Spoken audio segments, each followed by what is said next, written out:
Ready to break into a rewarding career? Elwood National Forge can help. Elwood National Forge produces critical defense-rated parts to all branches of the United States military, meaning each day our employees are doing their part to support the men and women protecting our country.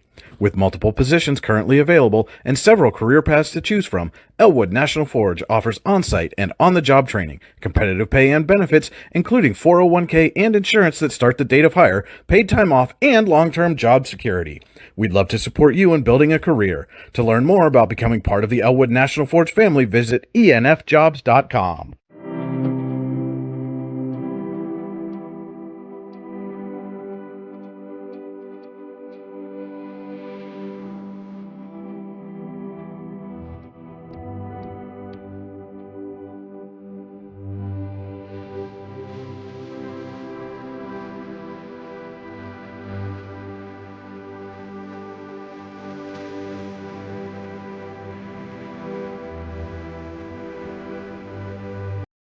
For all your automotive needs, look no further than the Warren Tire Center.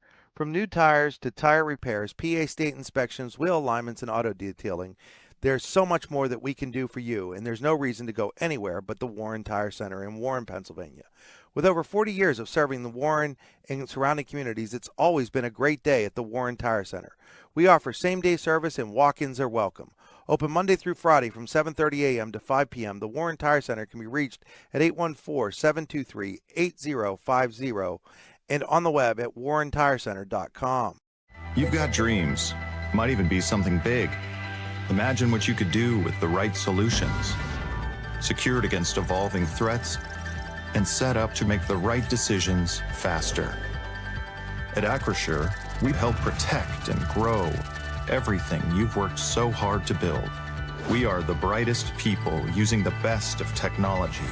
We are an extraordinary advantage for you. We are Acure. Here at the Warren County Chamber of Business and Industry, we like to focus on our community and help our local businesses expand and succeed. Why join WCCBI? Not only do we offer a way for local businesses to grow and prosper, but we also provide business development, community involvement, and member benefits. Becoming a member of WCCBI includes benefits such as networking and ribbon cutting. Become a member or to see additional information, visit WCCBI.org today. With locations in Shippensville and Tionesta, Tionesta Builder Supply is a full-service home improvement center specializing in everything you need to build or remodel your home. From power tools and accessories to paint and sundries and general hardware merchandise, Tionesta Builders has everything you need to get your project done quickly. Find out more at tionestabuilders.us and like them on Facebook. At AGI Industries in Clarendon, our state-of-the-art fabrication facility brings your custom-engineered products to life. With cutting-edge machinery and skilled professionals, we deliver precision-crafted solutions tailored to your needs. From trench box and storage container rentals to sandblasting, refurbishing, and painting equipment, plus expert metal fabrication, compressor stations, filters, separators, ASME vessels, and pig loaders, AGI Industries is your one-stop shop for quality and innovation. Call 814-728-6050 for more information or to secure a rental. When it's your special day, we know you want everything to be just perfect. That's why at the Allegheny Grill in Foxburg, we spared no expense in creating our new indoor-outdoor wood-framed event center with waterfalls, gorgeous views of the Allegheny River, a fire pit, and plenty of parking. The Allegheny Grill in Foxburg will take care of everything from catering to bartending, so all you have to do is bring the fun. We do it all for your wedding, anniversary party, corporate event, and so much more. One look at our new facility and we know you'll fall in love. And remember, the view is always free at the Allegheny Grill in Foxburg, PA. Providing in-depth audio, video, and written coverage of high school and small college sports across Western Pennsylvania. The YDL Sports Network. If you love sports, this is the place to be. Good evening, ladies and gentlemen, and welcome to high school football on your daily local and the YDL Sports Network. Alan Siebert and Lou Vizza along with you this week at the Pasture of Pain at Eisenhower High School. Big showdown tonight, a region matchup between the 2-1 Eisenhower Knights and the 1-2 Northwestern Wildcats. Welcome into the Casella pregame show. Fans are an essential part of any team. Visit Casella.com to join our team today. Casella, our people, your team. Today's stream is powered by Oil Country Crates. Your products, our protection. OilCountryCrates.com. This is the Warren Tire Center Drive to the Game. The Warren Tire Center makes sure you get to the game in comfort. WarrenTireCenter.com. Today's game, of course, between, as I said, Lou, a couple of Region 2 foes heading in opposite directions right now. Eisenhower's been on quite a roll as of late, winning their last 2 games, while Northwestern's been on a bit of a skid. And now these both teams are now, for the first time this year, both 2A clubs. So this game tonight could very well have playoff importance. Yeah, it's all the region games, no matter when, whether it's the first game, second game, last game. There's you got to do well, you got to win them, and if you want to, get into the playoffs down the road, it's all these region games are important. So you can't take them lightly, and you can't look ahead, and you can't look, don't look to see who you're going to play next week. You got to worry about who you're playing tonight. Yeah, and that's something that Knights will be looking to do. Last year didn't have the game that they wanted against these same Northwestern Wildcats that also returned a lot of players. Last year's game on September 13th was in Albion, with Northwestern coming away with a 32-14 victory. Brody Bickenhauser, who's in this game tonight, Keegan Miller and David White each had a score in that game, and quarterback Braden Swift, who also returns tonight, connected on an 80-yard touchdown pass to Andrew Merritt, another player who will be on the field for the Wildcats tonight. Ike quarterback Caleb Jacobzak threw for over 100 yards and ran for over 100 in that defeat, and Logan Penley had both Knights touchdowns. As we said, Lou, both these teams kind of going in opposite directions. Northwestern started the year with a shutout of Lakeview, but has since been blown out in 2 straight, including a 56-12 loss to Mercyhurst Prep last week. Mercyhurst Prep's Vinny Feliciano rushed for over 200 yards and 5 touchdowns, and the Lakers led 50-6 at halftime. Eisenhower found themselves on the other side of the coin. After a lopsided loss to Reynolds in the opener, they've since won close over Sagertown and 34-0 last week over Iroquois, and that was highlighted by a 4-touchdown performance by Logan Penley, as Eisenhower will look to make it 3 in a row here tonight. Let's take a look at the WCCBI players to watch. Find out what the Chamber Advantage is all about at WCCBI.org. So, Lou, as I said, Northwestern returning some pretty good players that played a key role in the victory last year. Senior quarterback Braden Swift has thrown for 300 yards and 4 touchdowns so far this season. The team's leading rusher is Brody Bickenhauser, 32 carries for 199 yards and 2 touchdowns. And Joel Holdsworth and Connor Kranz both have 6 catches to lead the receiving corps for Northwestern. Kranz, as a senior, also has a team best 19 tackles, and there's 3 different Northwestern players that have 1 INT apiece. And as far as the Eisenhower Knights go, Lou, who are you looking for? What they've accomplished so far this season is really they've relied on the big 3, Jacobzak, Penley, and Giesing. Yeah, it's not grammatically correct, but those are them. Caleb's been he's 17 for 13 for 221 yards rushing. He's got 366 yards with 5 touchdowns. Logan Penley's got 47 carries for 214 yards and 6 touchdowns.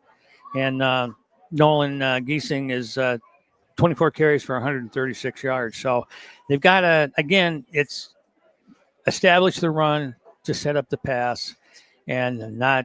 Again, we say this every week. You may not have heard me say it before because we've had some technical problems. I don't think my buddy Swedgy's going to call me tonight and say I can't hear you.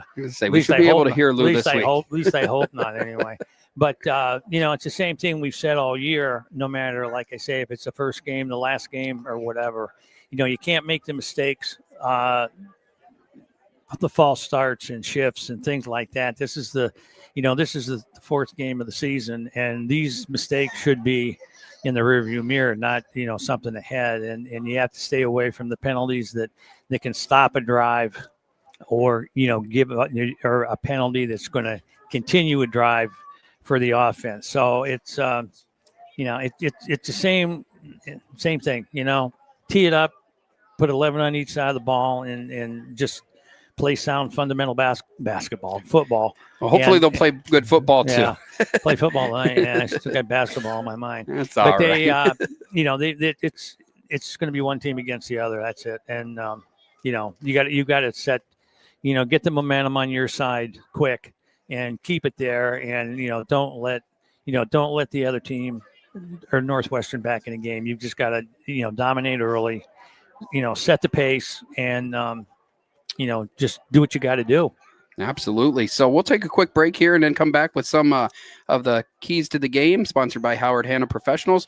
We'll do that right after this quick timeout. You're listening to High School Football on Your Daily Local and the YDL Sports Network. Here in Warren County, Senica Generation delivers more than electricity. We provide clean, reliable power, and we're proud to call this community home. Our team is committed to giving back, supporting local programs, and helping create opportunities that make a difference for families, schools, and neighborhoods. Because powering homes means empowering lives. Seneca Generation, powering your home, empowering our community.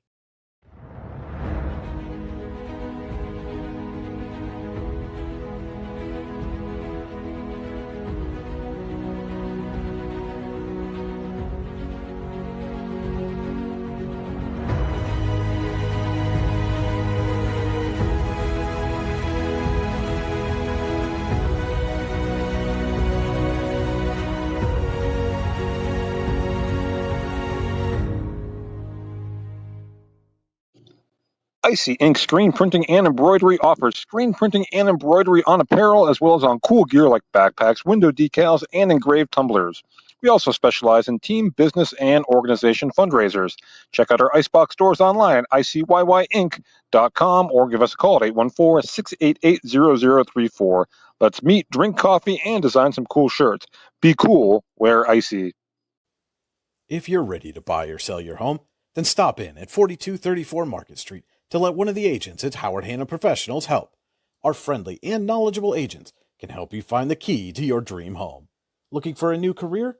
Howard Hanna Professionals can help there too. Howard Hanna Professionals will assist new and experienced agents with the startup fees for an exciting career in real estate. Call Katrina Laurie at 814-726-2000 for more information. We think Rossbacker Insurance is a place for you and for your family, for your individuals, for your businesses, because we want to be your insurance advisor. We're local.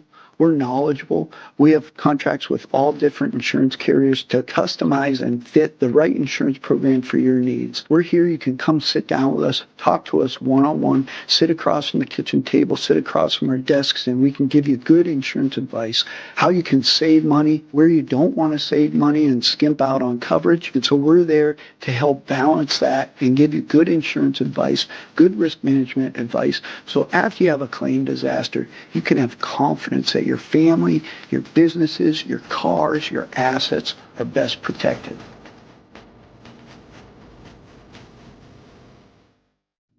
Make 2025 the year you take the next step in your career with the Clinical Medical Assistant Program or Professional Development Seminars at the Warren Forest High Ed Council.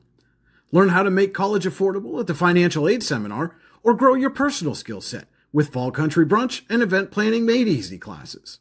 Go to high-ed.org or call 814-723-3222 to register. The Warren Forest High Ed Council, your access to lifelong learning.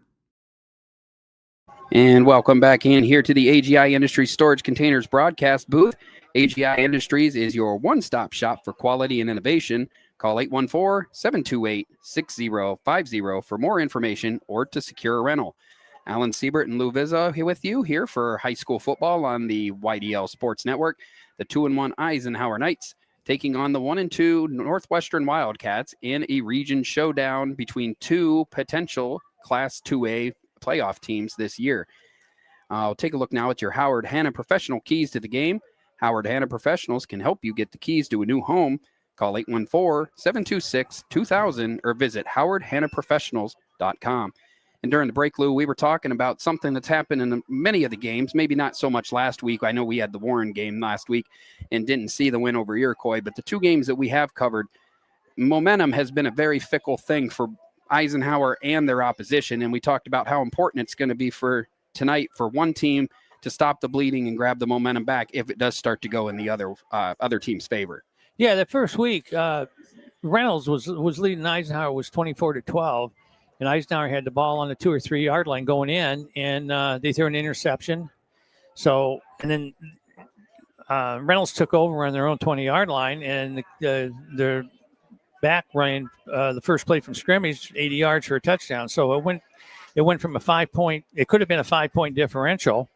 Instead, it was a 19-point differential, and it was like, you got to have a, you got to have a short memory, and come on, you're facing adversity as soon as the clock starts ticking. So you've got to answer back, and you just can't wilt. You've got to just make the next play, and make up for the mistake, and make the next play. And Sagertown, in the Sagertown game, the same thing happened, but there I think Eisenhower did make the next play. The momentum kind of shifted, but Eisenhower put the foot down, and then they came back and got to the end of the game. Put a drive together to win the game. So you've got to you just have to stay. Like I say, you got to stay the course. But when it's time to put the metal down, foot on the gas. You've got to put the foot in the gas, and you got to keep it on the gas. You can't afford to let a team back into a game. Absolutely, they've been proven far too many times already early this season how quickly things can go awry if you do let that foot off the pedal. So be a key for the Eisenhower Knights tonight. We're going to take one more quick break here on the Casella pregame show. When we come back, we'll take a look at some other games around the area tonight and get you one step closer to kickoff here at the Pasture of Pain. You're watching high school football on the YDL Sports Network. Founded in 1978 and headquartered in Warren, Pennsylvania General Energy has become a leading oil and natural gas producer in the Appalachian Basin. PGE is a proud and growing organization making positive contributions to the region's economy and environment. We are equally proud of our commitment to safety and environmental programs. PGE is a strong, family-oriented company that believes in giving back to the communities in which we live, work, and play. PGE, producing the energy we need, protecting the environment we treasure.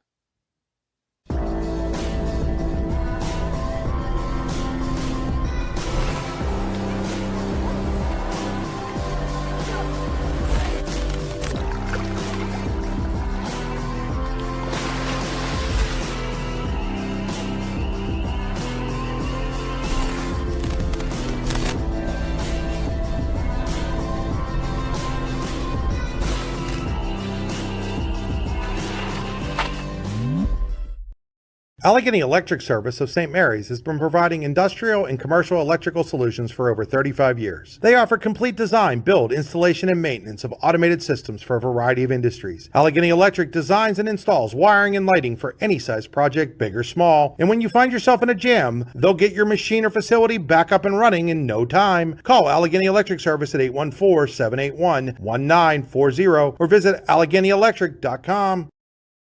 Looking for affordable auto, home, and life insurance? Look no further than Allstate Insurance, the David Jones Agency in Clarion and Meadville. At the David Jones Agency, you get personalized attention from someone who lives where you do. The David Jones Agency meets you where you are. They are available during regular business hours Monday through Friday at their office, via appointment at the office after hours, or remotely. The David Jones Agency also offers investment opportunities, including annuities and IRAs. The David Jones Agency can be reached in Clarion at 814-223-4000 and in Meadville at 814-337-5107. Whether retirement is just around the corner or years away, John Bongiovanni, Lucas Slazak, and Adam Jack of Generational Wealth Management in Erie and Bradford are here for you. John, a Forbes-recognized best-in-state wealth advisor, Lucas and Adam provide customized investment advisory solutions and retirement planning services. Generational Wealth Management offers world-class investment services and internationally recognized insurance products from Northwestern Mutual, an industry leader. The Generational Wealth Management team provides a high level of expertise and service to their professional and business clients. Contact the Erie office at 814-651-0838 or the Bradford office at 814-368-4065 or check them out online at gwm.nm.com. Discover radiant beauty with Healing Beauty by KJ. Our natural, cruelty-free skincare line harnesses the power of nature to nourish and rejuvenate your skin. From hydrating serums to soothing creams, find your perfect routine. Shop now at shophealingbeauty.com for exclusive offers and free shipping on orders over $50. Healing Beauty by KJ. Glow naturally. Shine beautifully. Golfing at one of the prettiest golf courses around is what you get when you play around at Hunter Station Golf Club just outside of Tionesta. Located in the Allegheny Mountains with a spectacular view of the Allegheny River, Hunter Station offers something for everyone. The rolling hills of the front nine, coupled with a back nine situated along the banks of the Allegheny River, create some of the best views in all of Northwestern PA. And when you're done with your round, enjoy a delicious meal or a cold drink in our restaurant and bar. Looking for a place to stay? Hunter Station has you covered there too with play and stay packages. Find out more at hunterstation.com. Need plumbing, heating, or air conditioning services in Western PA? Then call Luton's Plumbing, Heating, and Air Conditioning in Clarion today at 814-226-8695. At Luton's Plumbing, Heating, and Air Conditioning, we believe that a service-oriented business like ours should give you quality care and a quick response time. That's why we stand on our promise, offering you reliable 24-hour service that gets your job done right when you need it. We can also be found on the web at lutonsplumbing.com. Again, that number is 814-226-8695. Craft beer, craft food, craft service. You get it all and more at Station 101 in DuBois. Whether it's a relaxing evening with friends at cozy family dinner or that special night out with someone unforgettable, Station 101 is the place where memories are made. Dive into a new American culinary journey where every bite is made with premium, farm-fresh ingredients. Quench your thirst with our impressive craft beer lineup, 12 brews on tap, over 120 bottles to explore. From the first sip to the last bite, Station 101 delivers an experience that's anything but ordinary. Station 101 in DuBois, PA, crafted for you. Have a fender bender? We can mender at Park Avenue Motorcar. Bring your vehicle to Ron and the crew at Park Avenue Motorcar, 7 South Carver Street in Warren, or call 814-726-9728. Park Avenue Motorcar, proudly serving Warren County for 30 years. Wise Eyes of DuBois and St. Mary's are premier eye care facilities here in our Tri-County area. Their offices and eye care team are dedicated to providing excellence in patient care, eye education, and optical services. Dr. Greg Lineski is a leader in clinical eye care involving eye and vision disorders. Dr. Lineski takes the time to explain the results of your eye exam, describes your options, and listens to your eye care needs. Because maintaining good eye health is an ongoing partnership at Wise Eyes of DuBois and St. Mary's. Are you transporting steel or other unique products? Then you need to check out Oil Country Crates. Oil Country Crates supplies certified wood crates or pallets for shipping steel and other products. Oil Country Crates can ship crates throughout the United States and overseas as well, thanks to their ISPM 15 inspection stamp. Oil Country Crates is dedicated to providing prompt and reliable services to all of its customers while abiding to all shipping regulations. Find out more at oilcountrycrates.com. Oil Country Crates, your products, our protection. And welcome back to the Pasture of Pain at Eisenhower High School, where the Eisenhower Knights are about to take the field for tonight's game against the Northwestern Wildcats. Lou, we're going to take a look real quick at the Rouse scoreboard powered by Seneca Generation. Our scoreboard tonight is brought to you by Rouse. Rouse is caring for generations. Visit rouse.org to find out more. And our board is powered by Seneca Generation. Seneca Generation, powering your home, powering our community. All right, Lou, what do we got on the slate for D9 and D10 tonight? Well, some of the games around District 9 are Punxsutawney and Central Clarion, Carn City and Montauk, St. Mary's and Ridgeway, DuBois, Bradford, Brockway, Brookville, Port Allegheny and Smethport, Red Bank Valley plays Otto Eldred, Kane and Keystone, Union AC Valley and Cameron County, Cottersport and Bucktail, Clearfield, Bellefonte, and Southern Huntington against Kerwinsville. In District 10, the one game that was played last night, Cathedral Prep beat Warren 58-7. And we have tonight Farrell and Mercer, Reynolds and Sharpsville, Wilmington, and with Berlin Brothers Valley, Lakeview, Maplewood, Iroquois, Union City, Mercyhurst Prep and Seneca. Here we have, like we say, Eisenhower and Northwestern, Titusville and Cochranton, Grove City and Slippery Rock, Hickory and Sharon, Corey and Girard, General McLean and Franklin, Fairview and Harbor Creek, Fort Lubbock in Northeast, Meadville and Oil City, McDowell and Erie, Cambridge Springs and Sagertown, and Greenville and Cochranton. All right, and the Knights have taken the field, which means we are one step closer to kickoff. We'll squeeze in one more break before the kickoff and be back with more high school football on YDL Sports Network.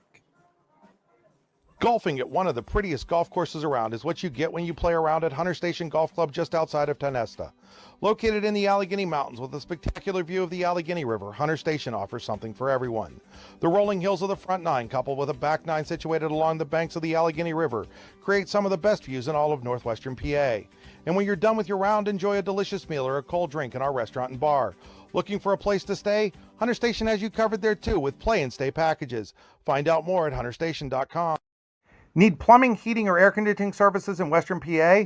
Then call Luton's Plumbing, Heating, and Air Conditioning in Clarion today at 814-226-8695. At Luton's Plumbing, Heating, and Air Conditioning, we believe that a service-oriented business like ours should give you quality care and a quick response time. That's why we stand on our promise, offering you reliable 24-hour service that gets your job done right when you need it. We can also be found on the web at lutonsplumbing.com. Again, that number is 814-226-8695. Craft beer, craft food, craft service. You get it all and more at Station 101 in DuBois. Whether it's your relaxing evening with friends at cozy family dinner or that special night out with someone unforgettable, Station 101 is the place where memories are made. Dive into a new American culinary journey where every bite is made with premium, farm-fresh ingredients. Quench your thirst with our impressive craft beer lineup, 12 brews on tap, over 120 bottles to explore. From the first sip to the last bite, Station 101 delivers an experience that's anything but ordinary. Station 101 in DuBois, PA, crafted for you. Have a fender bender? We can mender at Park Avenue Motorcar. Bring your vehicle to Ron and the crew at Park Avenue Motorcar, 7 South Carver Street in Warren, or call 814-726-9728. Park Avenue Motorcar, proudly serving Warren County for 30 years.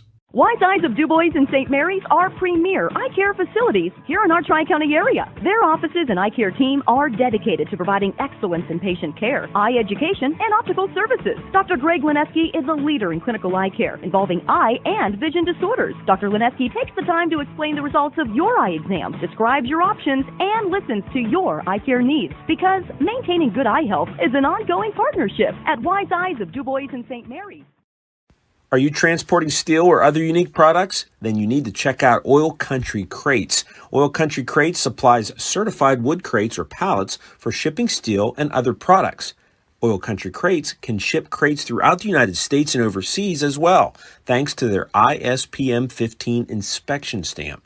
Oil Country Crates is dedicated to providing prompt and reliable services to all of its customers while abiding to all shipping regulations. Find out more at oilcountrycrates.com.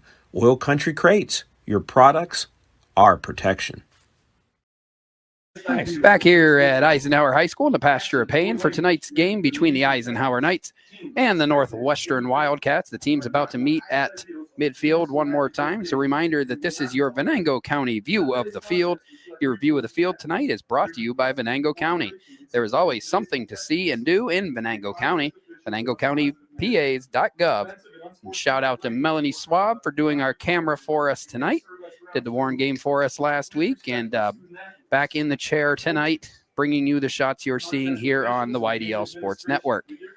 So, Lou, I believe you said you found out who's getting the ball. We haven't figured out where it's going yet. I don't know which way we're kicking, but Eisenhower did win the toss. They're going to receive, and Northwestern will be. No, I take it back. Northwestern won the toss and deferred, and will be kicking away from the board. Their coach lied to me. Take a brief pause for the national anthem and be right back with you.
All right, beautiful rendition of the national anthem, and we are just about set to go here at the Pasture of Pain. Eisenhower looking to make it 3 in a row. Northwestern trying to avoid 3 straight losses, and each team looking for an important first step in securing a Class 2A playoff berth for the upcoming postseason. Alan Siebert and Lou Vizza here with you at the Pasture of Pain, where the Knights are about to get the ball and get this game underway with the Elwood National Forge first quarter. It's never too soon nor too late to set another goal or dream another dream. If now is the time for you, Elwood National Forge can help. With multiple positions currently available and several career paths to choose from, Elwood National Forge offers on-site and on-the-job training, competitive pay, and benefits including 401k and insurance that start the date of hire, paid time off, and long-term job security. To learn more about becoming part of the Elwood National Forge family, visit enfjobs.com. And Lou, here's going to be one of the most important parts of the game. I know pretty often you talk about the first few minutes of the second half, but also who's going to deliver that first big hit, the first punch, who's going to put their stamp on this game early. And we'll find out here momentarily. You know, you always got to be cognizant of an onside kick to start the game, because it's just one of those things you don't expect, but you got to be cognizant that it just could happen. So they got to play heads up here at the beginning here and make sure that they're in the game. So Northwestern's got the ball teed up, and we're just about set to go. Number 19, Zach Johnson, sophomore, will kick off for the Wildcats. You've got Joe Gelati and others back deep, but it's not going to make it that far. The ball is actually taken by the up man, number 58. And actually don't have a 58 on my roster, so maybe it was 56, or maybe I'm just missing somebody. No, it's 58. Yeah, I don't have a 58 on my roster, but see if I can. Don't have one on the official one next to us either, so whoever it was did a good job to get their hands on it, and the Knights will take over at the 40-yard line. 1st and 10 for the Knights. Jacob Zach under center as the Knights ready for their first offensive play of the game. Nice. Misdirection to Gelati, opens up nicely. He's got 10, and he's got more than enough for a first down, all the way down to the Wildcats' 42-yard line, make it to 41, gain of 19 for Joe Gelati. And Lou, we talked about that first big hit, and the Knights deliver a nice one with a 19-yard gain. Nice misdirection play. They faked up the middle, and they brought Gelati back to the backside and stayed in bounds and got the ball to the 41-yard line. Yeah, and that play really opened up nicely because the middle was pretty clogged, and when it did open up to the right side, lots of daylight for Gelati. Took a little exception to how he was taken down, but no flag on the play, and it'll be 1st and 10 for the Knights at the Northwestern 41. This time, Jacob Zach's in the shotgun. He'll keep it, and nowhere for the senior quarterback to go. He's going to end up losing 3 on the play.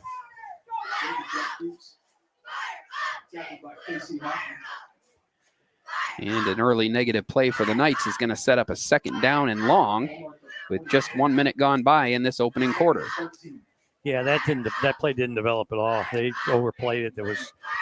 They kind of ran that to the strong side, and they were kind of outmatched on the left side. Yeah, a little low snap too didn't help. The kind of play was kind of stifled from the start, but now Jacob Zach will be in the shotgun again for a 2nd and long, ball at the Northwestern 44.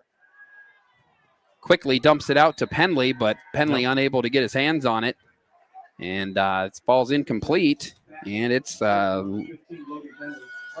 pretty quick 3rd down. Yeah, that brings up our first Luton's Plumbing, Heating, and AC 3rd down of the game. When you get backed up, call Luton's Plumbing, Heating, and Air Conditioning to get you moving again. LutonsPlumbing.com. Yeah, we got 3rd and 13 from the 34. So this will be one of the bigger plays on this drive. It is a big play on this drive. See what they come up with. Jacob Zach looking for time to pass. There's a flag on the far side of the field. Jacob Zach running for his life, jumps over a defender, has a 1st down and more. Another flag comes in as Jacob Zach's brought down around the 10-yard line. So for now, it's a huge Tionesta Builder Supply 1st down, but we have a couple flags to sort out on this play.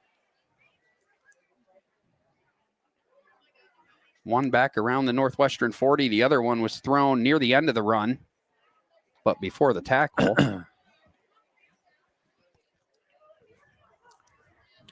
And the ref's talking to Northwestern's coach, so logic tells me it's likely on the Knights here, and that big play by Jacob Zach is coming back. Well, they're going to take the penalty that hurt them the worst, and the one. Yeah, they're going to decline the illegal formation. We have a personal foul. Didn't see for what. I imagine maybe something like a blindside block or something, just based on how the play was developing there, but no indication from the ref, and it will be a 15-yard penalty, and it is going to be 3rd and a mile for the Knights back on their own side of the field. See, here again, I don't understand, and if it's a false start, that's a dead ball. Dead ball, yeah. You don't let that play go through, so it should have stopped. If I'm wrong, I'm wrong, but let's see, now we got a 3rd down, and I think officially it's going to be 28 yards back at their own 45, so 19-yard run to start the drive, and the Knights have gone backwards since then, and now we have another stoppage. And now play will continue. So 3rd down and 28. See what the Knights have drawn up for 3rd and 28. Not many plays in the playbook, and they'll get a free 5 right there. Got the Wildcats to jump off sides, and that'll move the ball back to midfield. Still 3rd and a mile, but at this point, you'll take every bit you can help that you can get. Well, now they're right at the 50. So it's 3rd and 23. Still 3rd and 23. Now, what Jacob Zach got on the last play would work here. So they're going to have to go a long ways, but not outside the realm of possibility. And if nothing else, then should be able to play the field position game quite nicely and back Northwestern up for their first drive of the game. Jacob Zach in an empty set. He's got 5 wide receivers on this play. We'll see a lot of 5 wide looks from the Knights. Jacob Zach has to throw. He does. It's complete to number 7, Ben Lindbergh. And that was a nice catch by Lindbergh. Not enough for the first down, but still a nice 10-yard gain. And it'll bring up an early decision for Coach Penley and the Knights.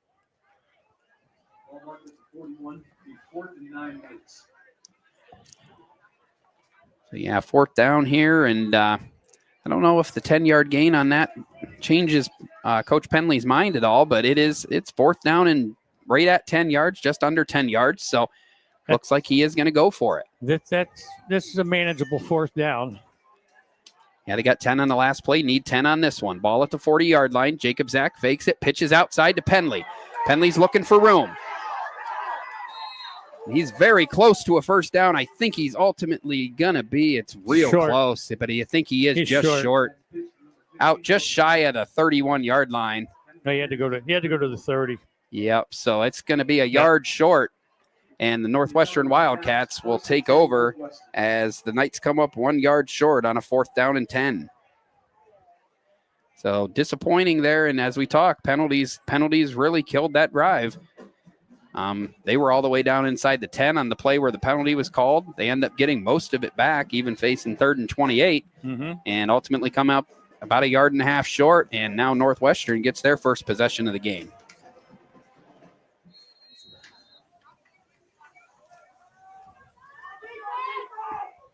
So let's see here what the Northwestern Wildcats have in store. Their quarterback is senior Braden Swift. He's in the shotgun for the first snap of the day, and it's a quick pass outside to Joe Holdsworth. They stand him up nicely. Nice hit, and Holdsworth goes out of bounds, and it's going to be a minimal gain, if any. Call it no gain. 2nd and 10 here for Northwestern, sorry.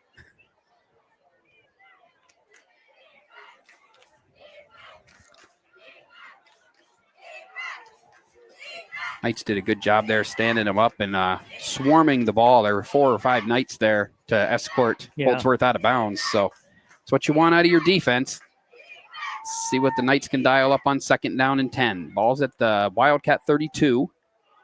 Holdsworth's in the backfield. Swift again in the shotgun. Number 6, Connor Kranz in motion. Another quick pass behind Kranz. Kranz got hands on it but couldn't haul it in. It's a quick incompletion and a quick 3rd down. As just like that, the Northwestern Wildcats will face a Luton's Plumbing, Heating, and AC 3rd down. I don't know. Did they about throwing the ball? Yeah, I was looking at the numbers in the pregame. They've thrown about 60 times this season, so this is only fourth game. So averaging right at 20 pass attempts a game. Wow. So definitely not shy in doing it. Only 21 completions in those 58 attempts, though. So we'll see if it's something they stick with, or now they're probably in a passing situation. 3rd down and 10. The ball at the 32. They'll hand it off. Holdsworth's got room. He's got the first down and more. And it's number 5, Jacobzak, saving a touchdown there. But the damage already done. It's a Tionesta Builder Supply first down. A 23-yard run for Holdsworth on 3rd down and 10. That was a quick hit off the left side. And once he broke the line of scrimmage, he had a good head of speed up and got 20-some yards. So yeah, Jacobzak did a good job just to save a touchdown there because there was nobody behind him. 1st and 10 now, ball at the Knights 45. Swift under pressure. He gets away. He's got positive yards, but he's not going to get much. Maybe 3, maybe 4 on first down.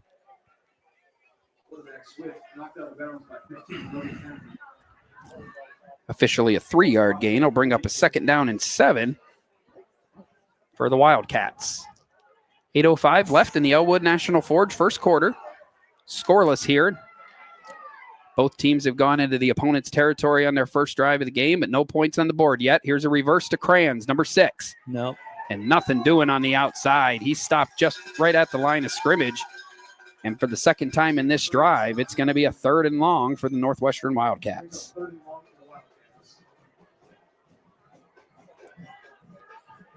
And they're using a bit of tempo here as the Knights. Yeah, they're doing, they're really kind of running almost a no huddle. Knights get their defensive player off just in time. Here's the handoff. And a missed tackle is going to allow a first down and more for Keegan Miller. So for the second time on this drive, Wildcats break through on 3rd and long and have a first down. That was a good second effort on the back there. He broke a tackle and kept on going, kept his head down, kept the power going, and got him a first down. Yeah, 17 yards on 3rd and 7. Sets the Wildcats up at the 25 with a first down and 10. Hand off to Holdsworth. Nice spin move to get a few extra yards. He's going to end up getting 2, maybe 3. Lost his hat. Yeah, number 24 Holdsworth wearing the Guardian cap. Looks like it's stuck in his face mask. He's trying to rip it off, but he's just going to go with it, and they will stop the game and probably let him. Now Jason's going to stop it. Yeah, he's trying to rip it the rest of the way off, and it wouldn't come. And they were running such a fast tempo. He was trying to get up, and he was going to run the play with it hanging from the front of his face mask. But well, technically, really, you could look at that as saying his helmet was off. His helmet did come off. I do notice he did come out of the game for a play. So Swift in the shotgun. He's throwing deep. No. He's got a receiver down there, and it's a catch. Touchdown. Number 2, Reese Gonzalez with the 22-yard touchdown pass. And the Northwestern Wildcats strike first with a 6-0 lead here at the Pasture of Pain. 22-yard touchdown pass, 5th touchdown pass of the year for Braden Swift. And it's Gonzalez that hauls it in, and it's the Wildcats who strike first here in this big region contest. He was open from the get. Number 20, Landon Kirkpatrick Christie, the freshman kicker, puts the extra point up and through. So that's a 7-point drive for the Wildcats. And with 6:31 left in the opening quarter, it's Northwestern 7, Eisenhower nothing. You're watching high school football on the YDL Sports Network. Craft beer, craft food, craft service. You get it all and more at Station 101 in DuBois. Whether it's a relaxing evening with friends at Cozy Family Dinner or that special night out with someone unforgettable, Station 101 is the place where memories are made. Dive into a new American culinary journey where every bite is made with premium, farm-fresh ingredients. Quench your thirst with our impressive craft beer lineup, 12 brews on tap, over 120 bottles to explore. From the first sip to the last bite, Station 101 delivers an experience that's anything but ordinary. Station 101 in DuBois, PA, crafted for you. Welcome back here to the Pasture of Pain at Eisenhower High School. Northwestern just struck first with a 22-yard touchdown pass to take a 7-0 first quarter lead. Alan Siebert and Lou Vizza with you as the Knights prepare for the kickoff and to start their second drive of the game. First one was promising. They were moving the ball down the field, but penalties ultimately cost them, and now they're facing an early deficit. Yeah, that's what we said. You can't make mistakes that hurt the drive and stop the drive, and you can't make mistakes to continue a drive for the opposition. So we'll see what happens here. Here's the kick. And I believe that is number either 6 or 8. It's a good return either way. I believe that's number 8, Nolan Giesing, with the return across the 40-yard line. So decent field position for the Knights. The ball will be at the 43-yard line to start this drive, with the Wildcats having an early 7-0 lead. We have a minute. We'll remind you today's game is being brought to you in part by the Lander Hope Clinic. Medical care for your whole family. Call 814-593-0011 or visit landerhopeclinic.com to request an appointment.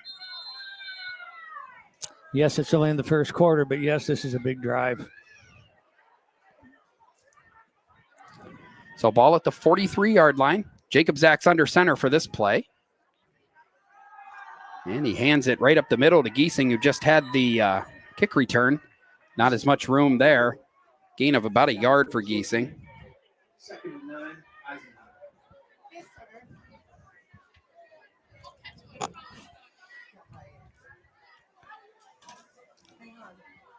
Halfway through the opening quarter, Eisenhower down 7-0. Facing a second and pretty much 10 here from right where they started, the 43-yard line. Jacob Zach's again under center. Reverse. Yeah, they try the reverse again to Gelati. The first one went for 19. This one not as much. Ball might have come out at the end too. Official Steve Norris running in from the side, pointing at the ground. Ball was down. So a gain of about 3 for Gelati, and it'll be third down. And that's one thing that the Wildcats were able to do on their drive, converted on 3rd and long twice to keep the drive going. Yeah. Knights are going to have to do the same here if they want this one to go. It's 3rd and 6, so a manageable amount, but definitely not a gimme. Well, yeah, that's what you try and get into in third, especially on 3rd down, is to get something manageable and they are in a manageable situation. So Jacob Zach under center for this snap. Oh. And movement on the line. There's Looked false like start. A couple of them there. Number 6, Cashmore, and not sure who the lineman is over on the other side. Number 50, Bryce Colson. Both went a tad early there. Knights will back up 5, and it's 3rd down and 11 now from their own 41. And that's 3 or 4 penalties in this first quarter already for the Knights. And it's early, but that's a big story in the game so far. Start the clock.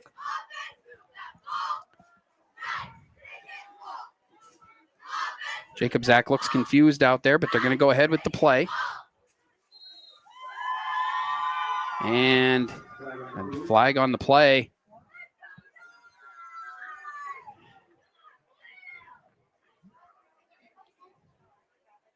Offsides on the defense, so those 5 yards will be given right back. And it'll be like the last 2 minutes of our lives never happened. Back to 3rd and 6 from the 46.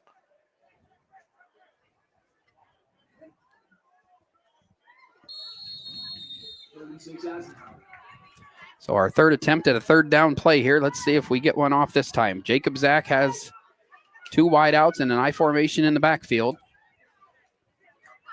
He gives it to Gelati up, or no, he kept it. He kept it. Nice fake, even got me. He's got a 1st down and more. And then pitch to Penley to get a few extra yards there. All the way up to the Wildcat 37-yard line, and a Tionesta Builder Supply 1st down. That was a great fake.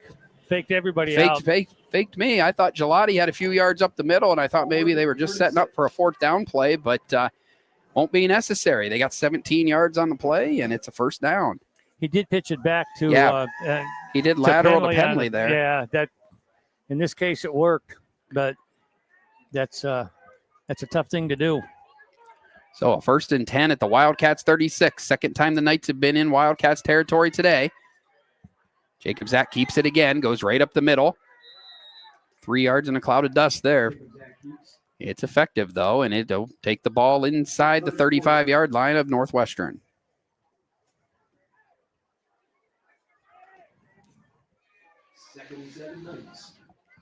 Well, this has been a good drive. I mean, other than the couple hiccups that they had. I mean, they had the penalty for a false start, but then they got it back on an offside. So it's kind of even itself out a little bit. But so far, it's been a good drive. Yeah, and you could even say that about the first drive, too. Yeah. It was promising. They were down maybe not quite this far, but well into Northwestern territory before that drive went south. So Jacob Zach's going to pass, has to throw it quick, and it's too low for Gelati.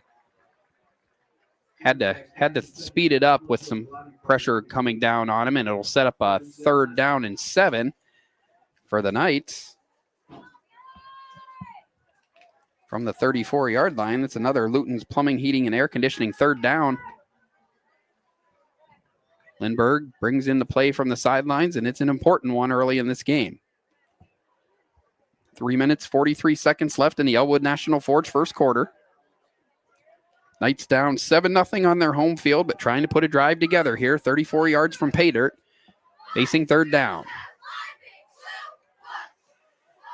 Jacob Zach's going to pass. It's a screen. And it was open in the middle. It's going to get about half of what they needed. Complete to Giesing on the play. Giesing gets about 3 or 4. And it's going to bring up another 4th down for the Eisenhower Knights.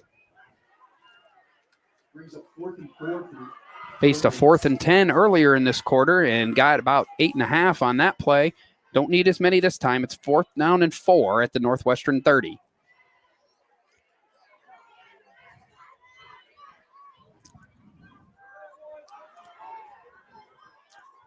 Option to the left. Gelati's in motion. And they give it to the up man. And Jacob Zach again with another great fake. Keeps it, still going inside the 10.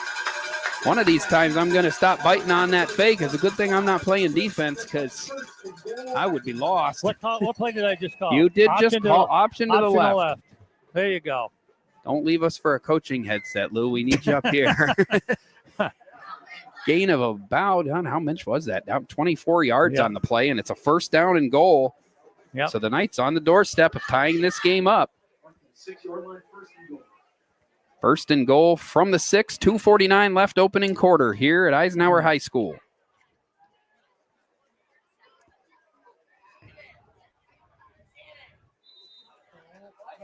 And maybe a delay of game.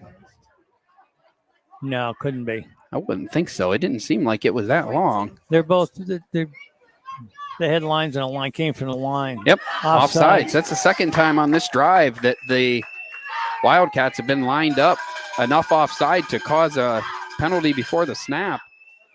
And that's going to take them down to the 3, so even closer now for the Knights.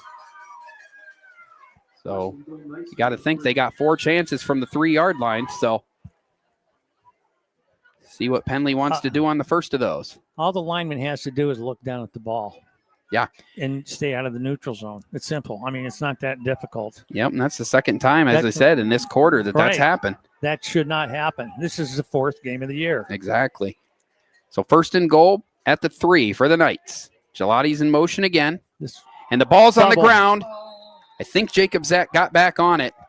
But that was almost a critical turnover at a horrible time for the Knights. Not that there's any good time for a turnover. But it basically will give the penalty yards back and bring up a 2nd and goal from the 6. I wonder who's flying the drone. Oh, do you see one over? Yeah, I do see it now. Yeah. See it in the end zone? They can't. We were talking about this yesterday when Norris and I were watching the prep game. He was saying that you can't fly it over the field at all or in the end zone, but you have to stay back or even, must behind. be back far enough for right now. Hopefully he's going to have a good view on an Eisenhower touchdown here. Jacob Zach fakes it, and he's immediately devoured. Might have got back to the line of scrimmage, maybe got a yard. So a minute ago, you were looking at 4 plays from the 3. Now you're down to 2 plays from the 5. So I suppose they are and probably have a field goal.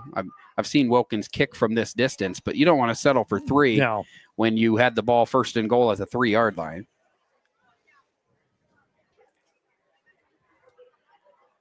So clock ticking in the Elwood National Forge first quarter, 1:27 and counting. Eisenhower down 7-0, but 5 yards away from opening their scoring here. Jacob Zach's under center. Fakes it. Had to throw it quick, but he's got a receiver, and it's open. Nolan Giesing into the end zone for the Eisenhower touchdown. 5-yard touchdown pass from Caleb Jacob Zach to Nolan Giesing, and the Knights are an extra point away from tying this game up with 1:15 remaining in the opening quarter. That was a nice play. Yeah, now Jacob Zach had to do it with some pressure. He rolled out, and there were people waiting for him, but he kept his composure, found Giesing, and he had that ball in his hip. They're going to go for two. No, they're not. They're going to kick. No, it looks like they had Hudson Haight running in late from the sidelines there. He's in place now, and we have stoppage here.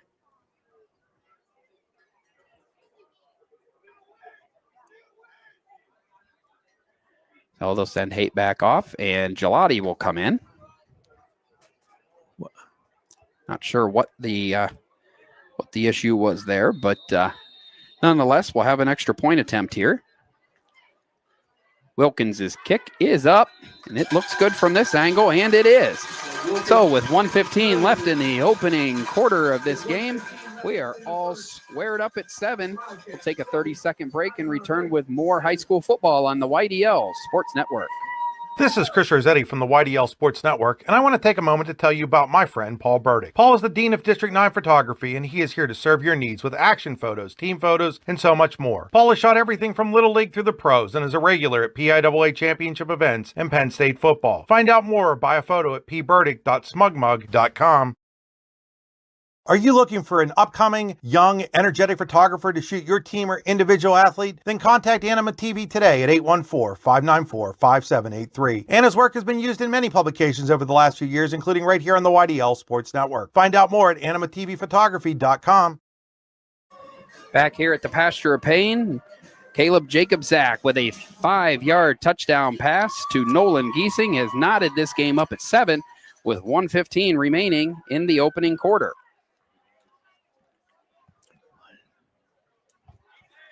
Alan Siebert and Lou Vizza here with you at the Pasture of Pain.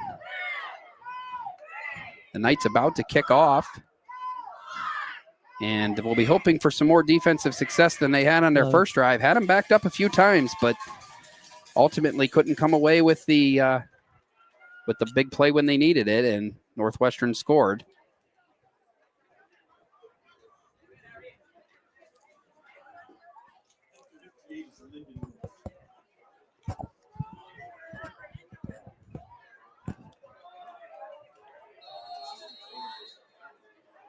And here's the kick from Wilkins. It's a good kick all the way down inside the 10. It's taken there by 21, Aiden Irvin.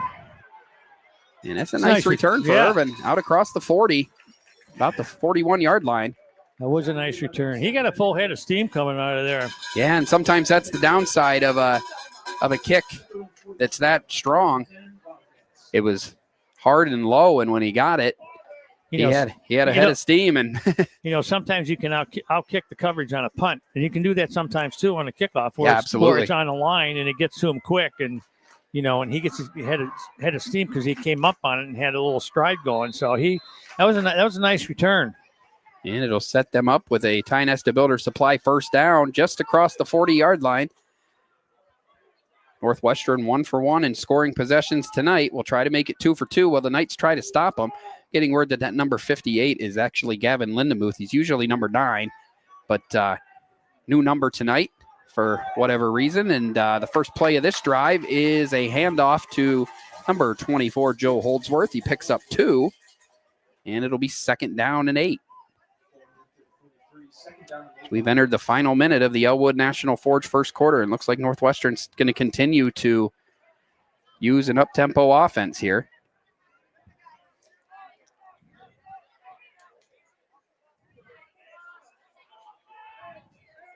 And now they slow it down at the line of scrimmage. 2nd and 8. Swift is going to pass. He's got Kranz wide open, and Kranz has got all kinds of room. Jacob Zach there to take him down, but it's not before. It's a first down. Pickup of about 16 yards on the pass to Connor Kranz. And it's a Tionesta Builder Supply first down for the Wildcats. That was a nice play. He was on the inside, and then the guys that came out to block for him got good blocks on the secondary and sprung him a little bit for a nice gain. Quickly, Wildcats working, get one more play off, maybe more here. Swift's going to have to run this time. Shakes off a tackler and then takes a big hit from Lindemuth after a gain of about 7. And that is going to bring the Elwood National Forge first quarter to a close. The Eisenhower Knights and the Northwestern Wildcats tied at 7. We'll be back with the second quarter. You're watching high school football on the YDL Sports Network.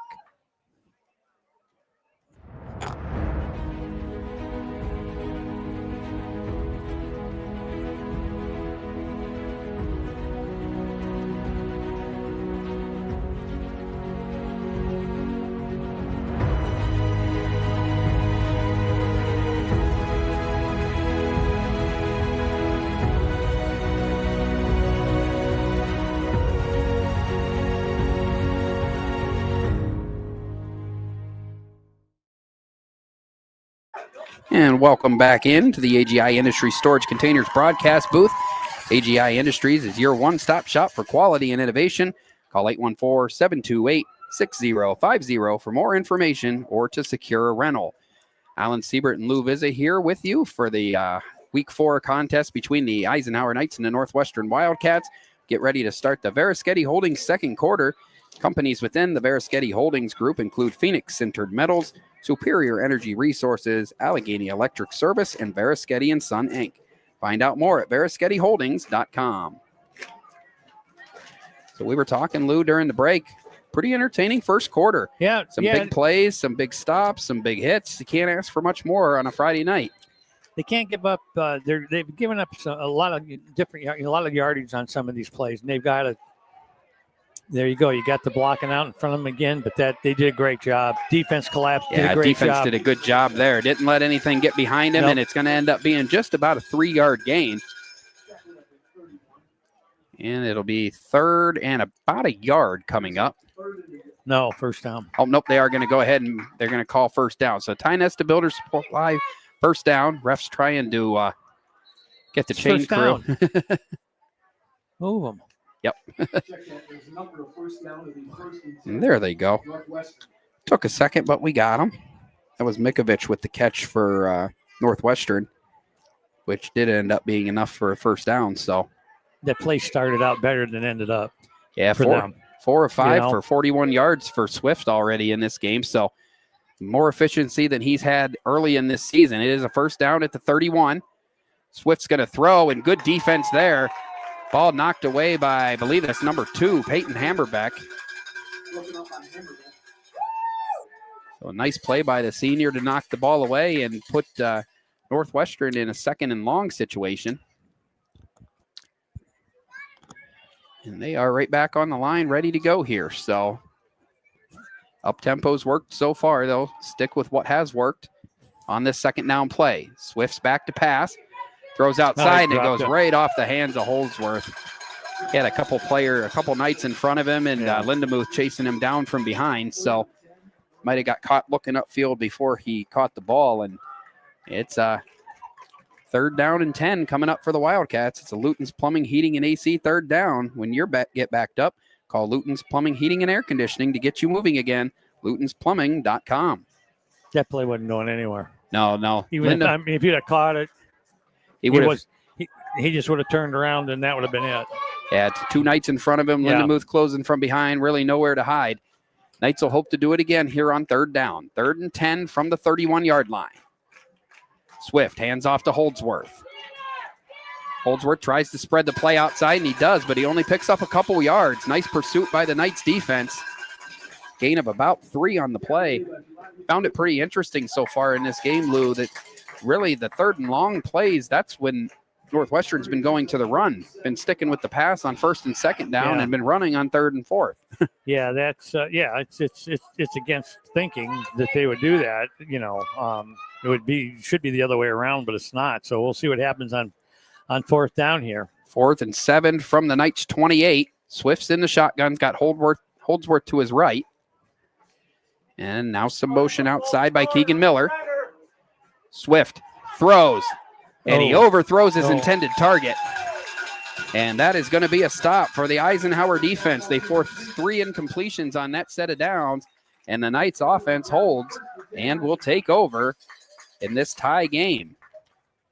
Number 5 kind of broke his route there. He kind of stopped running. And it ultimately cost him because he did get some daylight eventually, but the ball fell incomplete. And with 10:24 to play in the second quarter, the Eisenhower Knights take over on offense, trying to get their first lead of this game. So I think I expected a back and forth contest, 2 evenly matched teams, and that's what I've seen so far through the first quarter plus here. And we'll see which. They got to be more efficient on first and second down. Jacob Zach keeps it like this, and kind of ran around his block there, but still did a good job to make a little bit extra. He's going to end up with a Tionesta Builder Supply first down, gain of 11 for Jacob Zach. Jacob Zach's been the team's leading rusher all year, and he's doing it again tonight. Got 7 carries, 49 yards already. 2 minutes gone by in the Bearsketty Holding second quarter. Knights have a first down at their own 40. Just got their first defensive stop of the game. And now trying to build on the momentum of the touchdown that came on the last drive. That drive ended with a Nolan Giesing touchdown reception off the hand of Caleb Jacobzak. And Coach Penley is going to call a timeout. That's a Rossbacker Insurance timeout. Rossbacker Insurance Group, with locations in Corey, Northeast, and Seneca, strives to deliver a personal and beneficial experience to its customers while providing a great place to work for its valued team members. Team Rossbacker, that's Rossbacker. We'll take a 30-second break and return with more action. You're watching high school football on the YDL Sports Network. For all your automotive needs, look no further than the Warren Tire Center. From new tires to tire repairs, PA state inspections, wheel alignments, and auto detailing, there's so much more that we can do for you, and there's no reason to go anywhere but the Warren Tire Center in Warren, Pennsylvania. With over 40 years of serving the Warren and surrounding communities, it's always been a great day at the Warren Tire Center. We offer same-day service and walk-ins are welcome. Open Monday through Friday from 7:30 a.m. to 5 p.m., the Warren Tire Center can be reached at 814-723-8050 and on the web at warrentirecenter.com. Back here at the Pasture of Pain at Eisenhower High School, the Knights first down and 10 from their own 40-yard line. Jacob Zach's back to pass, looks deep. And he got his receiver, Gelati, turned around there, and ultimately it goes incomplete. Nice time for a shot there. Just had a big first down run and got a little momentum on your side, and nothing hurts. Second down and 10 now. Still plenty of time to work with this drive. I'd rather see that 2nd and 1. Yeah. Instead of second. First and 10, yeah. 10. 2nd and 1, try to go deep. Yeah, now they're going to need a nice chunky yardage to set up something third and manageable. Ball at the 40. Reverse, and Gelati. Nowhere. And it looked like that extra effort by Gelati, it might not have helped him with yardage because it's a loss of 7 on the play, but ultimately I think it's going to get him 15 yards and a first down. Personal foul, face mask on Northwestern. So what looked like a disaster of a play, and ultimately what was going to set up a 3rd and 17, the Knights get let off the hook with the face mask, and we'll have a Tionesta Builder Supply 1st and 10. No. I don't think he made the on. Oh, yeah, he may not have, just based on where it was. He didn't make. No, you're going too. I was going to say. Whoa, where are you going? 5, 10, 15. They marked it from the original line of scrimmage. So, yep, all the way across the midfield stripe to the Northwestern 45. And now the Knights have a first down.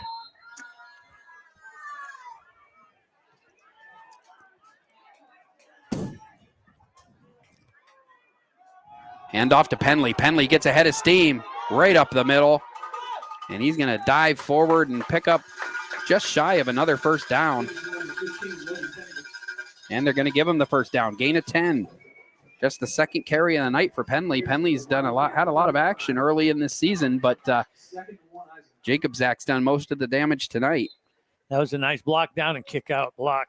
Open a nice hole for him. Yeah, he read it well. And like I say, it's now you're First down. The Knights offensive line doing a great job opening holes, doing it without the services of senior Grayson Linkerhoff, one of their top linemen. I see him down with his helmet off on the sideline, but it's not slowing down the Eisenhower offense yet. Number 15, Logan Penley, hit hard by number 7, Jeremiah Friend, the senior, with a big hit for Northwestern, limiting the gain to just 2. And it's 2nd down and 8 for the Knights at the 33 of Northwestern. 8:15 remaining in the Verischetti holding second quarter. Been some nice, not a lot of quick drives in this game. This is only the 5th drive of the game, and we're already almost halfway through the second quarter. Both teams moving the ball efficiently. Hand off there, and not much doing up the middle. I believe that was Giesing with the carry. And no gain on the play. Well, when you have offensive plays like this where Eisenhower controls the ball, Northwestern doesn't. But then when Northwestern has the ball, then Eisenhower doesn't. So it should be 7-7. Yep, it's just been a back and forth, kind of a heavyweight fight. They're throwing haymakers right now. Eisenhower's had a lot more success running outside and using misdirection than they have up the middle. Let's see what they got on 3rd and 8. Jacob Zach hands it up the middle again, and they weren't fooling anybody there. Giesing hit hard by Gabe Adams of Northwestern. And that is, call it a gain of 1, and now you got a 4th down and 7 from the 32-yard line. So let's see what Coach Penley wants to draw up here on a 3rd down and 7. Been a good drive. Took over on about the 30-yard line or so after stopping Northwestern, and now driven down to the other 30, but facing a 4th down of their own. Jacob Zach's in the shotgun. False start. And it's going to become a little harder now. 5 more yards and 58. Yeah, Linda Muth, I believe. Is that who 58 is? Yeah. Usually number 9. I got some word here from the PA announcer, Clay Hayes, that is Linda Muth tonight, and I don't see a number 9 anywhere, so it makes sense to me. I also know he wears those pink gloves and stuff, so I believe it to be him. So 3rd and long. Jacob Zach's going to have to throw. Steps up in the pocket. Now he's going to run. He's got a long way to go for the 1st down. He's pushed out of bounds inside the 25-yard line. 1st down. And that is a 1st down. Jacob Zach taking matters into his own hand. Needed 12, got 13. That's big. Yeah, and that's his 4th run of 10 yards or more already tonight. So he's already got a touchdown pass. He's 3 of 5 for 19 yards through the air. It's already got nearly 70 yards on the ground, including, as I said, 4 big runs of a dozen yards or more. That's can't ask for much more out of your senior quarterback. I know he's a quarterback, and you know he's going to handle the ball, but just let him run it until he stop him. Absolutely. 1st and 10, ball at the Northwestern 23. Give it back to Penley. And Penley gets 1, maybe 2. And as I said earlier, Lou, it's kind of one of those things. They're having a hard time running up between the tackles right now. Everybody seems to be stopped on 3rd and whatever. Yeah. And then it comes to 4th down, and it's like. Yeah, there's been more 3rd and 4th and long converted in this game than maybe the rest of the season we've seen combined so far. Yeah. Hence why there's only been, this is the 5th drive of the game, and there's 5:40 until halftime. It's just both defenses maybe not giving up a ton of points, but having trouble getting off the field. Going to try to run outside to Penley again, and there's just nothing there. Right at the line of scrimmage. Penley had 19 yards on his first 2 carries of the night and just 3 on his last 3. And the guards are getting tougher as they move down here toward the red zone. It's 3rd down and about 9. I think the option is probably a good way to go on some of these plays and let them, the defense is going to overcommit because they've run the options a half a dozen times and they've run it a half a dozen times well. So I think it's until they stop it. They haven't stopped that once yet tonight. Yeah, Jacob Zach's just over and over been the guy to make the big plays. He's going to try to pass here. He's going to throw. He has a receiver. Ball bounces up in the air and ultimately falls incomplete. It's off the hands of number 7, Ben Lindbergh. It's a nice throw. Yeah, the throw was there. He put it in he gave him a shot. He had 2 receivers kind of in the same proximity, which usually isn't a good thing. Yeah, it was Lindbergh and Gelati both there, but yeah, they'll get another crack at it here, though. It's 4th down. 4th and 10, timeout. This one's going to be a timeout taken by Northwestern. It's a Rossbacker Insurance timeout. Rossbacker Insurance Group, with locations in Corey, Northeast, and Seneca, strives to deliver a personal and beneficial experience to its customers while providing a great place to work for its valued team members. TeamRossbacker.com. That's Rossbacker. Take a 30-second timeout and be right back with more of high school football on the YDL Sports Network.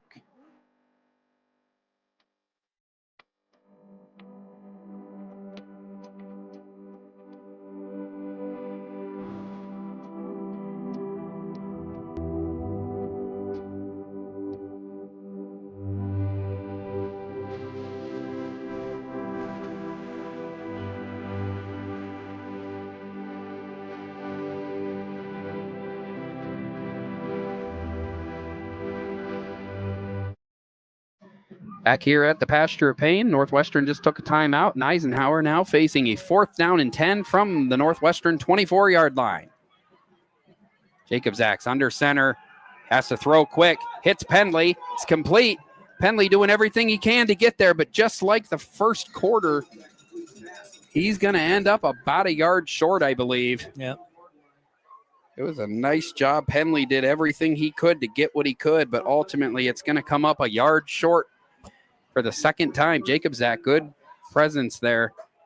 Had a defender bearing down on him and managed to still find Penley, and Penley did everything he could to make it work, but just short, and the Wildcats are going to take over with the ball at their own 16-yard line to start this drive.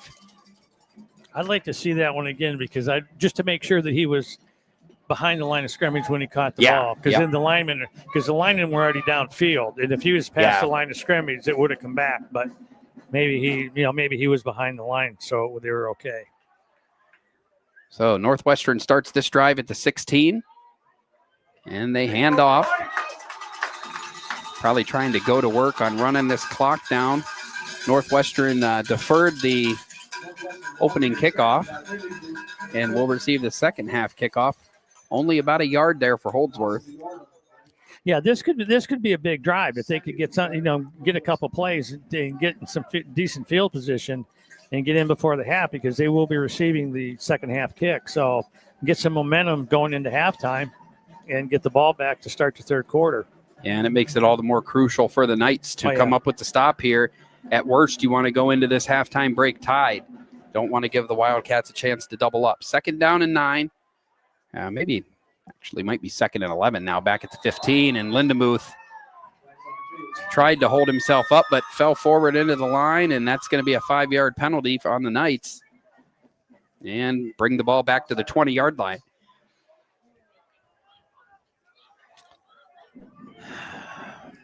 And it's just no good time for those penalties, but really when you've got them 2nd and behind the sticks, it's an even worse time for it.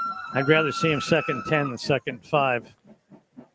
Hand off there, and Holdsworth still fighting, still going, and finally brought down close to he might actually have it, actually. No, he's short.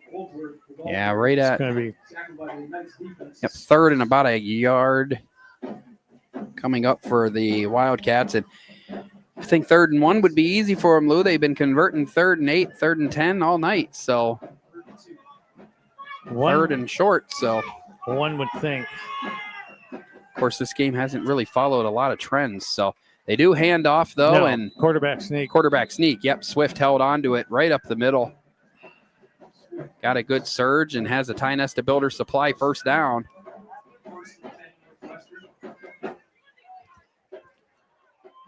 Pick up a 5 on the play by Swift.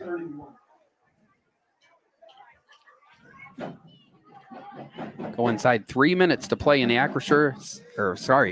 Veriskety Holdings second quarter. Swift's in the shotgun. Pitches quickly to Holdsworth. Holdsworth looking for room, and he does not have much. Going to pick up about 3. Colson made the tackle for the Knights. And it's 2nd down and 7. Still a long way to go for the Wildcats. 66 yards away from pay dirt. Clock down to 2 minutes and 22 seconds and counting. 2 timeouts remaining for the Wildcats. And we'll have to see how Wildcats coach Ben Fennell wants to handle this stretch. It's only a 2-minute stretch, but it's an important one in this game, as we're waiting for one team to take firm control, but it hasn't happened yet. If they stop them on this down, third is the 2nd down. If they stop them to get to 3rd down, then I'd be thinking about taking a timeout. And they're going to do that there. Lindenmuth. I'd be thinking about taking a timeout. Made the stop on number 21, Aiden Irvin, his first carry of the night. It was only about a yard on the play. And yeah, Lou, I was thinking maybe they would take a timeout, but nothing yet. 90 seconds until the break, and the clock's still running. It's 3rd down. 3rd and 6, just across the 35-yard line. So long way to go for the Wildcats and not a lot of time to get there. Clock becomes their enemy as this first half winds down. Handoff to Keegan Miller, number 5. And he's got a Tionesta Builder Supply first down, a gain of 10. And any thought of Coach Penley taking timeouts to save his team a possession go out the window on that run. They're on the ball quick. That's one thing, Lou, that they do well is hurry up. So they have 1 minute until halftime here, still on their own side of the field, trying to take the lead before halftime. Swift's going to pass. He throws to Connor Kranz. Kranz is open, has the catch, and picks up about 6 before he's tackled, but he's tackled inbounds, and for now, the clock will keep running. No, I call it timeout. And, yep, there's Northwestern taking their second Rossbacker Insurance timeout of the opening half. Rossbacker Insurance Group, with locations in Corey, Northeast, and Seneca, strives to deliver a personal and beneficial experience to its customers while providing a great place to work for its valued team members. TeamRossbacker.com. That's Rossbacker. And so they're going to, I believe they're going to. What are they putting back on the clock? They're going to, 48? yeah, it says 42 here. They put it back to 48 seconds. So that's where we stand. 48 seconds left in the Veriskety Holdings second quarter. Northwestern now down to 1 timeout. Knights 7, Wildcats 7. So this game, everything was promised to be. It's an important game. It's going to probably matter when the season winds down to an end. And right now, it's been an evenly played football game.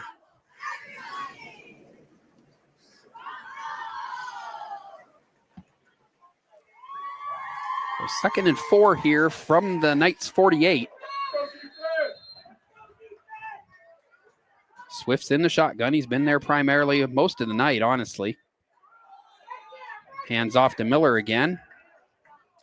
And they get some push. Miller's still going, and now there's a flag down on the play. And we have a Northwestern player down on the far side of the field. The gain was 4 for Miller. Pretty close to a first down. But as I said, there is laundry on the field, as well as an injured Northwestern player. Man, that's a killer penalty. Face mask on the Knights. I don't know what that signal was, Lou. You got any official knowledge? Aiding the runner. Oh, okay. Aiding the runner. I haven't seen that one in a minute on Northwestern. So that must have been the flag that came in from the back while they were pushing up the field. The referee threw the flag for aiding the runner. You just can't push the whole pile. That's not in the rules. And the other flag on the face mask came from the back judge. So they had them on both ends of the field, but they offset. So we'll do it again. And a nice break for the Knights, because that ball was going to move down probably inside the 30-yard line, which would take away the 12th man on the field right now, which is that clock. 39 seconds left until the half. The injured player for Northwestern was number 65, Caden Phyllis, and he was helped off under his own power, so hope to see him back in the game shortly.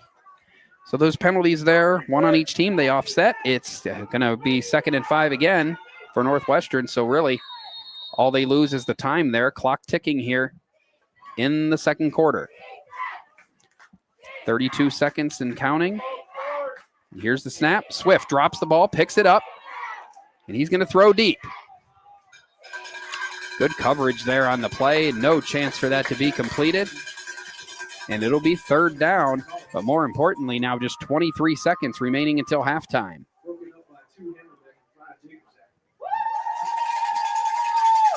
So Swift started the game 4 of his first 5, now has hit just 1 of his last 5.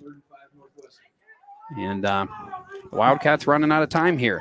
I'd be running this one to this side just to run the clock down a little bit, because I don't think they're going to, I mean, not even to try to make a first, no, I want to say try and make a first down, but. A throw to the outside, and it is caught by number 17. First down. That's Brody Mikovich. That's his 2nd catch of the night, and he got out of bounds as well. So it is a first down, a gain of about 7.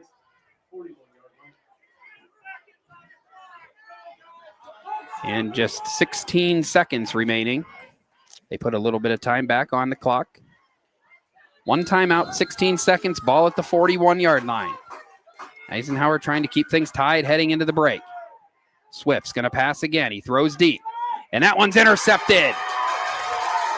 Believe that's that Hammerbeck on the interception. Hammerbeck comes down with the interception, returns the ball all the way up to the 40 when we have extracurricular activity after the play. Just 5.9 seconds remaining in the first half.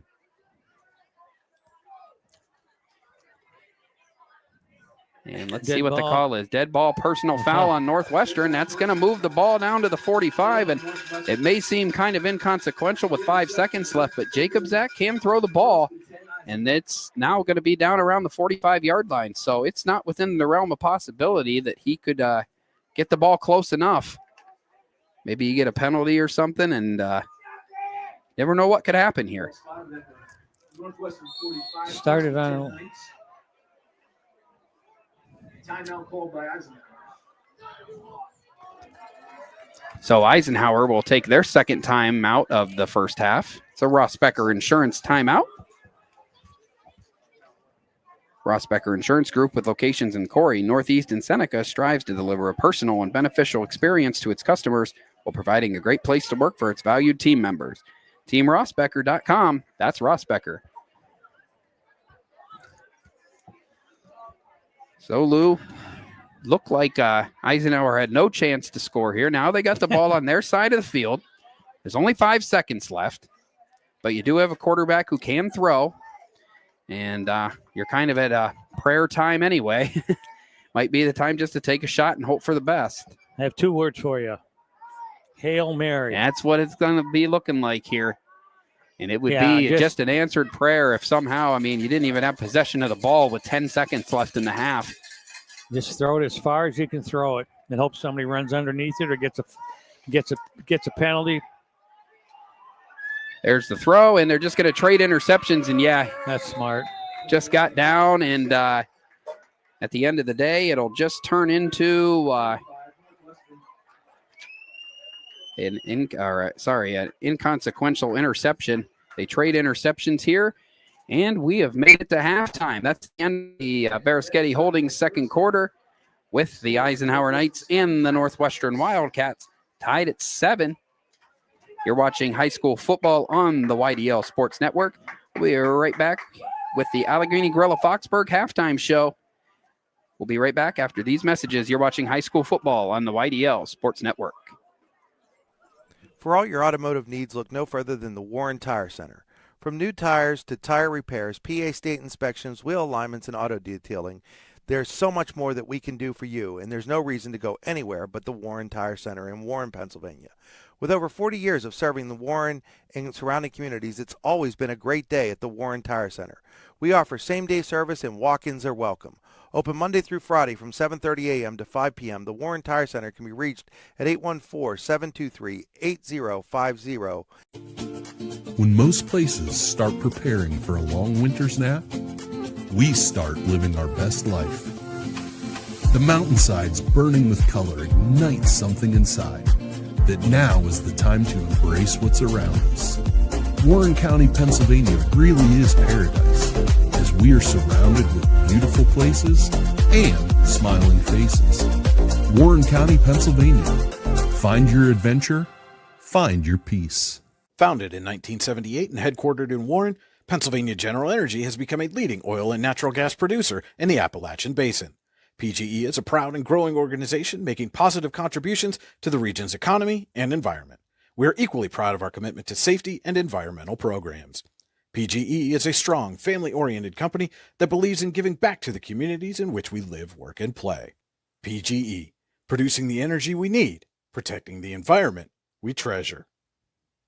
Looking for affordable auto, home, and life insurance? Look no further than Allstate Insurance, the David Jones Agency in Clarion and Meadville. At the David Jones Agency, you get personalized attention from someone who lives where you do. The David Jones Agency meets you where you are. They are available during regular business hours, Monday through Friday at their office, via appointment at the office after hours, or remotely. The David Jones Agency also offers investment opportunities, including annuities and IRAs. The David Jones Agency can be reached in Clarion at 814-223-4000 and in Meadville at 814-337-5107.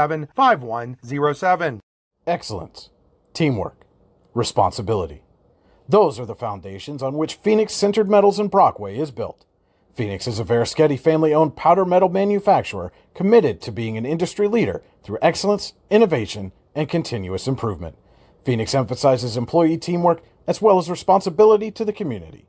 Like any team striving to be the best it can be, it knows that hard work and perseverance pay off. Whether retirement is just around the corner or years away, John Bongiovanni, Lucas Slazak, and Adam Jack of Generational Wealth Management in Erie and Bradford are here for you. John, a Forbes-recognized best-in-state wealth advisor, Lucas and Adam provide customized investment advisory solutions and retirement planning services. Generational Wealth Management offers world-class investment services and internationally recognized insurance products from Northwestern Mutual, an industry leader. The Generational Wealth Management team provides a high level of expertise and service to their professional and business clients. Contact the Erie office at 814-651-0838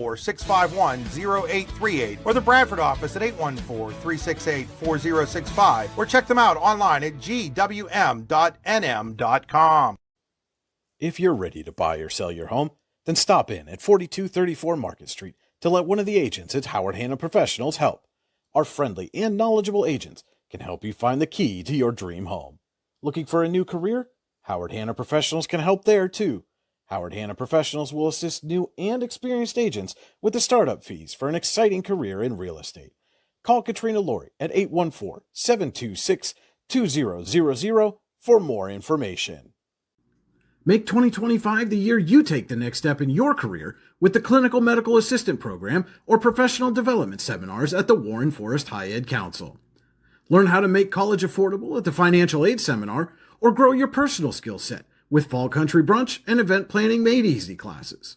Go to high-ed.org or call 814-723-3222 to register. The Warren Forest High Ed Council, your access to lifelong learning. All right, back here at the Pasture of Pain at Eisenhower High School. The Eisenhower Knights and the Northwestern Wildcats tied at 7 at the half. Alan Siebert and Lou Vizza with you, and we'll welcome you into the Allegheny Grill of Foxburg halftime show. The Allegheny Grill in Foxburg, where you come for the food and stay for the view. Come check out the new indoor-outdoor wood frame event center. The Allegheny Grill was recently voted #1 waterfront restaurant in Pennsylvania. Find out why at AlleghenyGrill.com. And we'll go ahead and start here with the Warren Forest High Ed Council halftime stats. The Warren Forest High Ed Council has been serving Warren and Forest counties for more than 40 years. Visit highed.com. And unlike last week where we had some technical difficulties against Warren, I actually do have some stats here today to add them up quickly in my brain as I do this. Jacob Zach is 4 out of 8 passing for Eisenhower for 28 yards, has a touchdown and an interception. Joe Gelati has 2 runs for 22 yards. Logan Penley, 5 carries for 22 yards. Tough sledding for Nolan Giesing so far with 3 carries for 2 yards. Jacob Zach's the one that's done most of the damage. He's got 8 carries for 62 yards to lead the Knights on the ground. Giesing's got 2 catches for 9 yards and a touchdown. Penley 1 catch for 9 yards. And Ben Lindbergh had an 11-yard catch during the first half as well. Northwestern, they've been going to the air quite a bit in this game.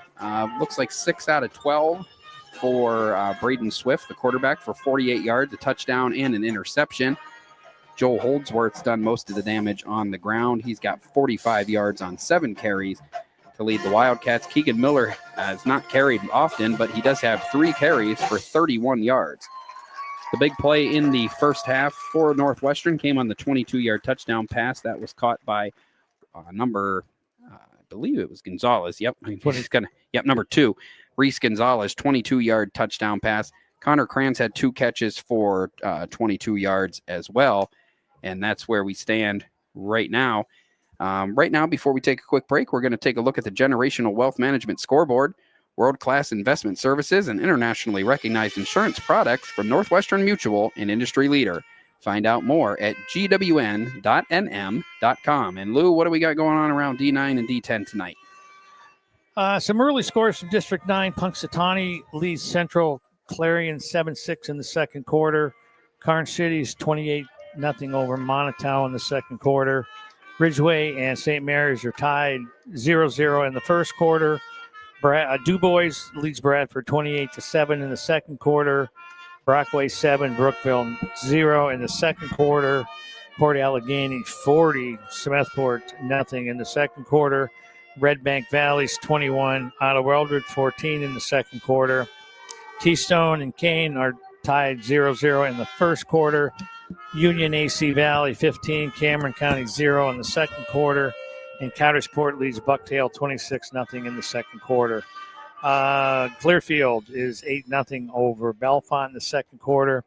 Kerwinsville and Southern Huntington is scoreless in the first quarter. In District 10, we have Farrell leading Mercer 34-0 in the second quarter.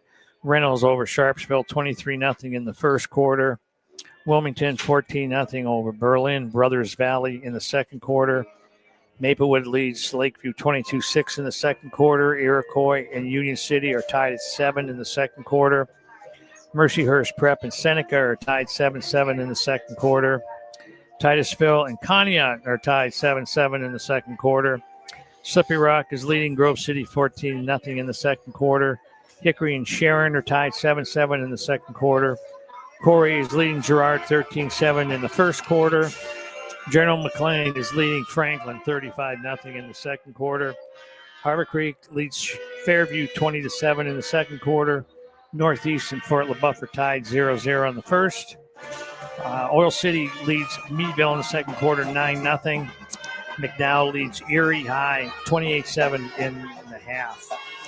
And that's pretty much it. The only games we have tomorrow are a couple games. Cambridge Springs is at Sagertown, and Cockerton plays at Greenville tomorrow night. All right. Thanks, Lou, for that look around D9 and D10. We'll take a short break and be back with more of the Allegheny Grill Foxburg halftime show. You're watching high school football on the YDL Sports Network.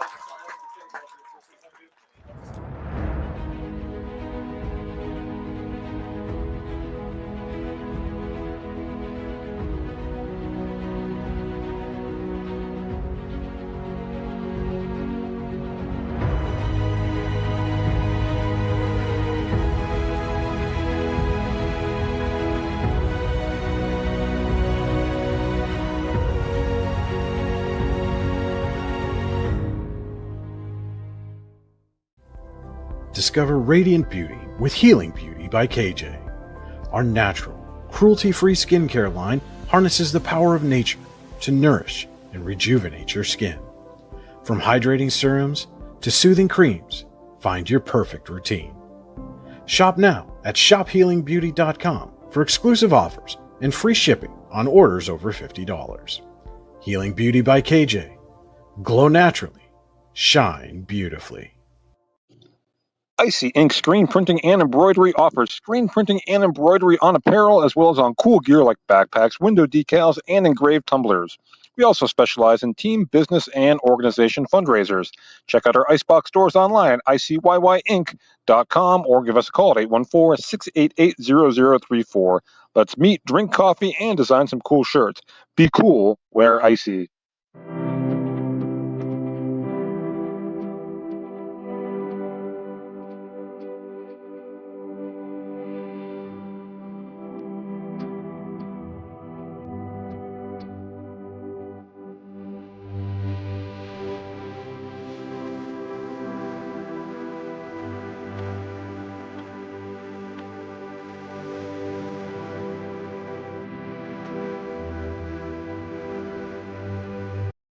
Here in Warren County, Seneca Generation delivers more than electricity. We provide clean, reliable power, and we're proud to call this community home.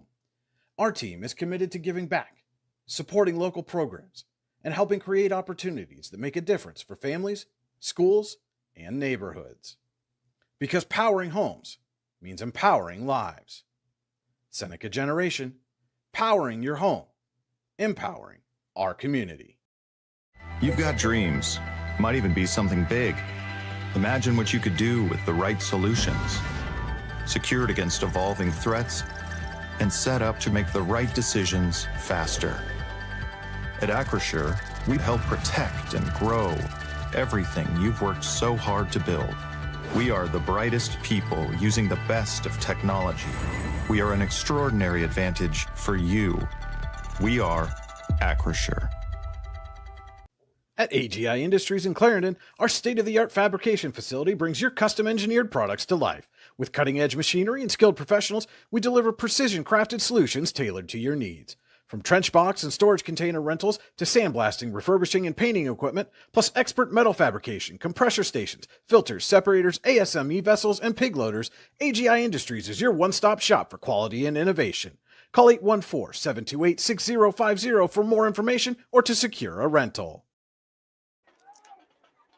Welcome back to the Allegheny Grill of Foxburg halftime show. Alan Siebert and Lou Vizza with you here at the Pasture of Pain, where the Eisenhower Knights and the Northwestern Wildcats are tied at 7 at the half.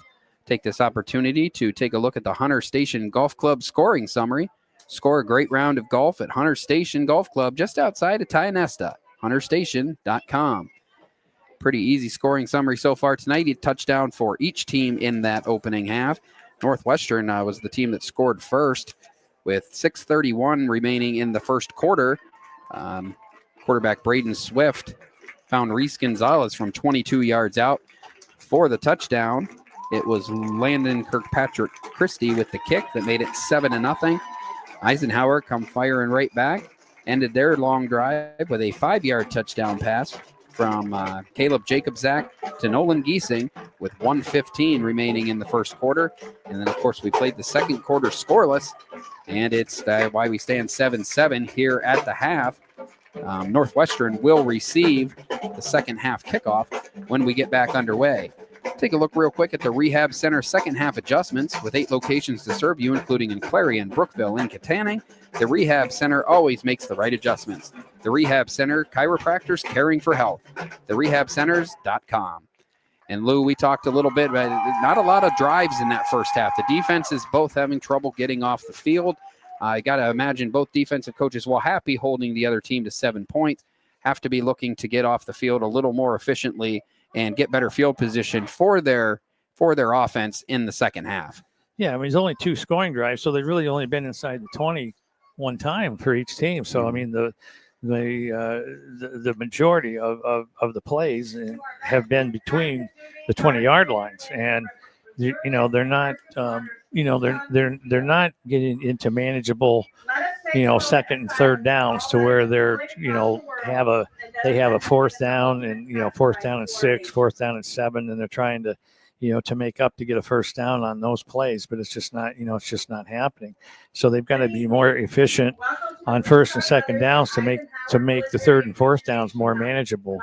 And like I say, the game has been played between the 20s, not from the 20-yard lines in. Yeah, absolutely. Both teams have had trouble setting their offense up with good field position, and that comes with 3 and outs and quick stops, and there just have not been many of those in this game. Taking a moment now to honor some of our first responders and military service members, both active and former, on the field right now during halftime. We'll go ahead and we'll take this opportunity to take a quick break. The team should be coming back out on the field here briefly, and we will continue with tonight's action between Eisenhower and Northwestern. You've been listening to the Allegheny Grill of Foxburg halftime show on the YDL Sports Network. We'll be back after these messages. Every walk of life. A quiet street. For all your automotive needs, look no further than the Warren Tire Center. From new tires to tire repairs, PA state inspections, wheel alignments, and auto detailing, there's so much more that we can do for you, and there's no reason to go anywhere but the Warren Tire Center in Warren, Pennsylvania. With over 40 years of serving the Warren and surrounding communities, it's always been a great day at the Warren Tire Center. We offer same-day service and walk-ins are welcome. Open Monday through Friday from 7:30 a.m. to 5 p.m., the Warren Tire Center can be reached at 814-723-8050. When most places start preparing for a long winter's nap, we start living our best life. The mountainsides burning with color ignite something inside that now is the time to embrace what's around us. Warren County, Pennsylvania really is paradise, as we are surrounded with beautiful places and smiling faces. Warren County, Pennsylvania. Find your adventure, find your peace. Founded in 1978 and headquartered in Warren, Pennsylvania General Energy has become a leading oil and natural gas producer in the Appalachian Basin. PGE is a proud and growing organization making positive contributions to the region's economy and environment. We are equally proud of our commitment to safety and environmental programs. PGE is a strong, family-oriented company that believes in giving back to the communities in which we live, work, and play. PGE, producing the energy we need, protecting the environment we treasure. Looking for affordable auto, home, and life insurance? Look no further than Allstate Insurance, the David Jones Agency in Clarion and Meadville. At the David Jones Agency, you get personalized attention from someone who lives where you do. The David Jones Agency meets you where you are. They are available during regular business hours, Monday through Friday at their office, via appointment at the office after hours, or remotely. The David Jones Agency also offers investment opportunities, including annuities and IRAs. The David Jones Agency can be reached in Clarion at 814-223-4000 and in Meadville at 814-337-5107. Excellence, teamwork, responsibility.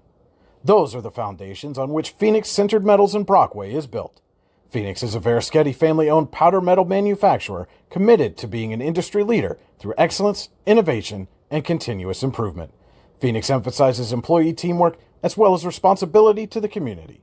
Like any team striving to be the best it can be, it knows that hard work and perseverance pay off. Whether retirement is just around the corner or years away, John Bongiovanni, Lucas Slazak, and Adam Jack of Generational Wealth Management in Erie and Bradford are here for you. John, a Forbes-recognized best-in-state wealth advisor, Lucas and Adam provide customized investment advisory solutions and retirement planning services. Generational Wealth Management offers world-class investment services and internationally recognized insurance products from Northwestern Mutual, an industry leader. The Generational Wealth Management team provides a high level of expertise and service to their professional and business clients. Contact the Erie office at 814-651-0838 or the Bradford office at 814-368-4065 or check them out online at gwm.nm.com.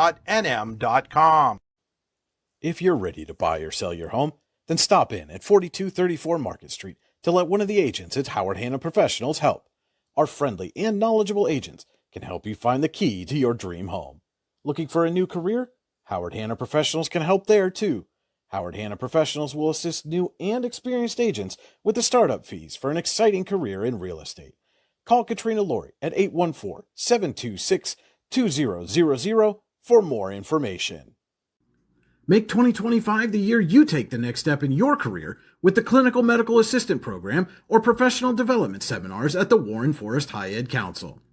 Learn how to make college affordable at the Financial Aid Seminar or grow your personal skill set with Fall Country Brunch and Event Planning Made Easy classes. Go to high-ed.org or call 814-723-3222 to register. The Warren Forest High Ed Council, your access to lifelong learning. Back here at the Pasture of Pain at Eisenhower High School, where we are at halftime of tonight's big region showdown between the Eisenhower Knights and the Northwestern Wildcats. Game tied at 7. Each team with a first quarter touchdown and nothing doing since.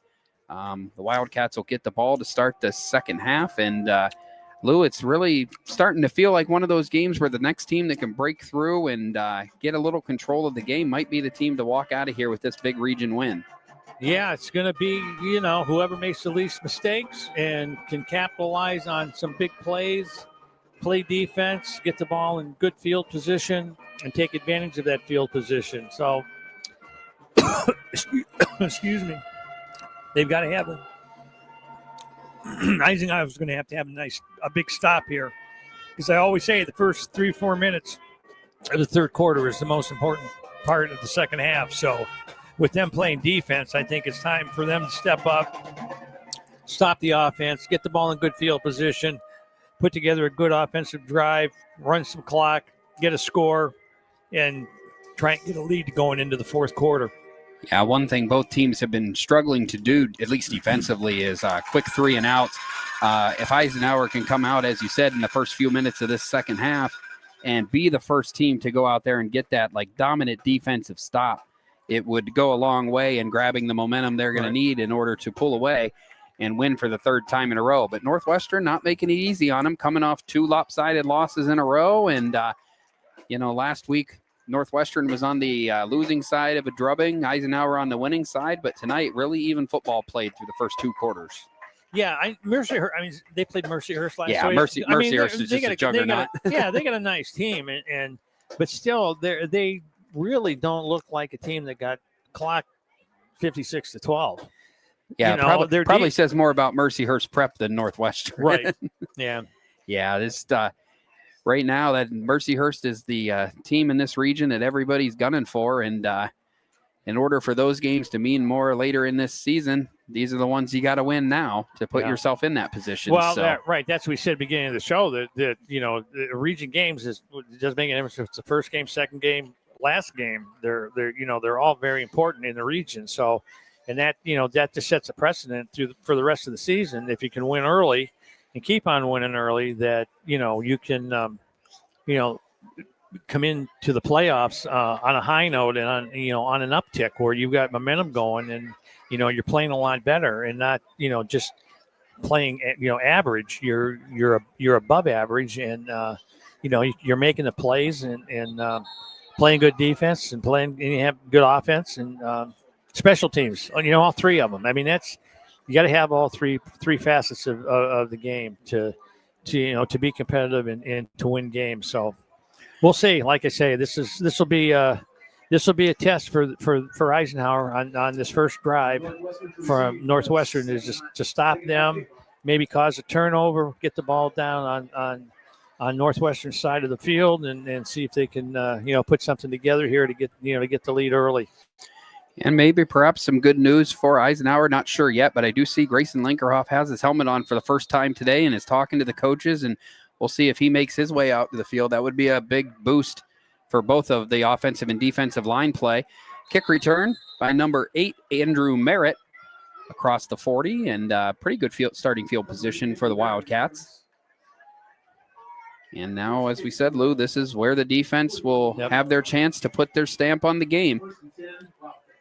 Ball's going to be at the 42-yard line, so relatively short field for the Wildcats. And, Linkerhoff on the field for the Knights. So a nice boost. Not sure the reason. I see he does have a knee brace on and is walking with a bit of a limp, so maybe injury-related, not sure. But doesn't hurt to have a experienced senior on the field on your line as you start the second half. Swift in the shotgun. Got players to each side of him, and he's going to hand it off to Kranz. And there's a big play to start off this defensive drive. I believe that was Bryce Colson on the tackle, and it's a tackle for loss. Kranz is going to lose 5 or 6 yards on the play. So that's what you want to see, Lou, and you're trying to take control of a game and put your defensive stamp on the game. That's a good first step in doing so. That's a good way to start the series on defense is for about a 5 or 6 yard loss. So second down, Swift directing traffic, trying to get his players in the right spot before this snap. Ball snap, hand off to Holdsworth, and there's not much room for him to go. He's going to go backwards as well. Maybe another yard in a rear there for Holdsworth. And it's third down and a mile here for the Eisenhower, or for the Northwestern offense. Is the Luton's Plumbing, Heating, and Air Conditioning third down. When you get backed up, call Luton's Plumbing, Heating, and Air Conditioning to get you moving again. LutonsPlumbing.com. Those aren't really too good offensive plays by Northwestern. So third down and 17, pass to the outside and through the hands of the intended receiver, number 17, Brody Milkovich. And now that very well could be the first 3 and out of this game. And the Eisenhower defense is up for the challenge. 1.5 minutes is all that came off the clock. The Knights back them up, and now it's going to be 4th down and 17 and a first punting situation of this game for either team. It's been all touchdowns or turnovers on downs so far.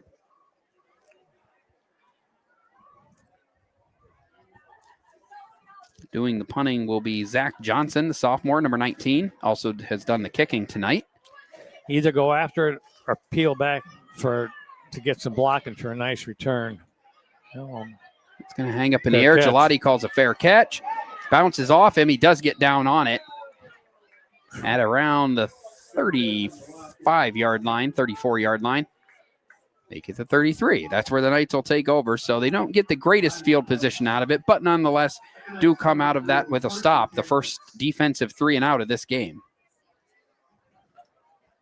As a reminder, this is the Acure third quarter. Acure, with a location in DuBois, is the official insurance provider of your daily local and the YDL Sports Network. Find out more at acrisure.com/Mid-Atlantic. All right, now it's offense's turn to get something going here. See what they can draw up 1st and 10 from the 33. Hand to the up man. Can't tell if that was Penley or Giesing. Looks like it was Giesing. Giesing's going to pick up 2. Only 4 carries tonight, and unfortunately, that was his best carry of the night. Not a lot going for Giesing. Does have a touchdown reception in this game for Eisenhower's lone score, but unable so far with 4 carries for 4 yards to get anything going on the ground. Nonetheless, it is a positive play. Didn't go backwards. It's 2nd down and 8 now at the 35 for the Knights. Jacob Zach hands off again. Penley's got a strong run. He's across the 45. Gain of 12 on the play. And a Tionesta Builder Supply first down, and flags fly after the play. Penley comes off the field with his helmet off. Don't know if that was a result or had to do with why the flag came out or not. So we'll see momentarily as the officials confer and make a pretty important call here. It's most likely a personal foul. It's just a matter of which way it's going. It could have been a face mask because he may have taken, his helmet, regardless, his helmet came off, so he's got to come out for a play. And judging by the reaction of Northwestern's number 11, Gabe Adams, I believe it is going against the Wildcats. And it is a personal foul. I did not see anything regarding a face mask. I just saw the personal foul, but could have had something to do with that. 15 yards, though, all the way down inside the Northwestern 40 to the 39. And so Eisenhower huddling at their own 43. The ball's at the Northwestern 39. They're going to wear themselves out running up to the ball on this play.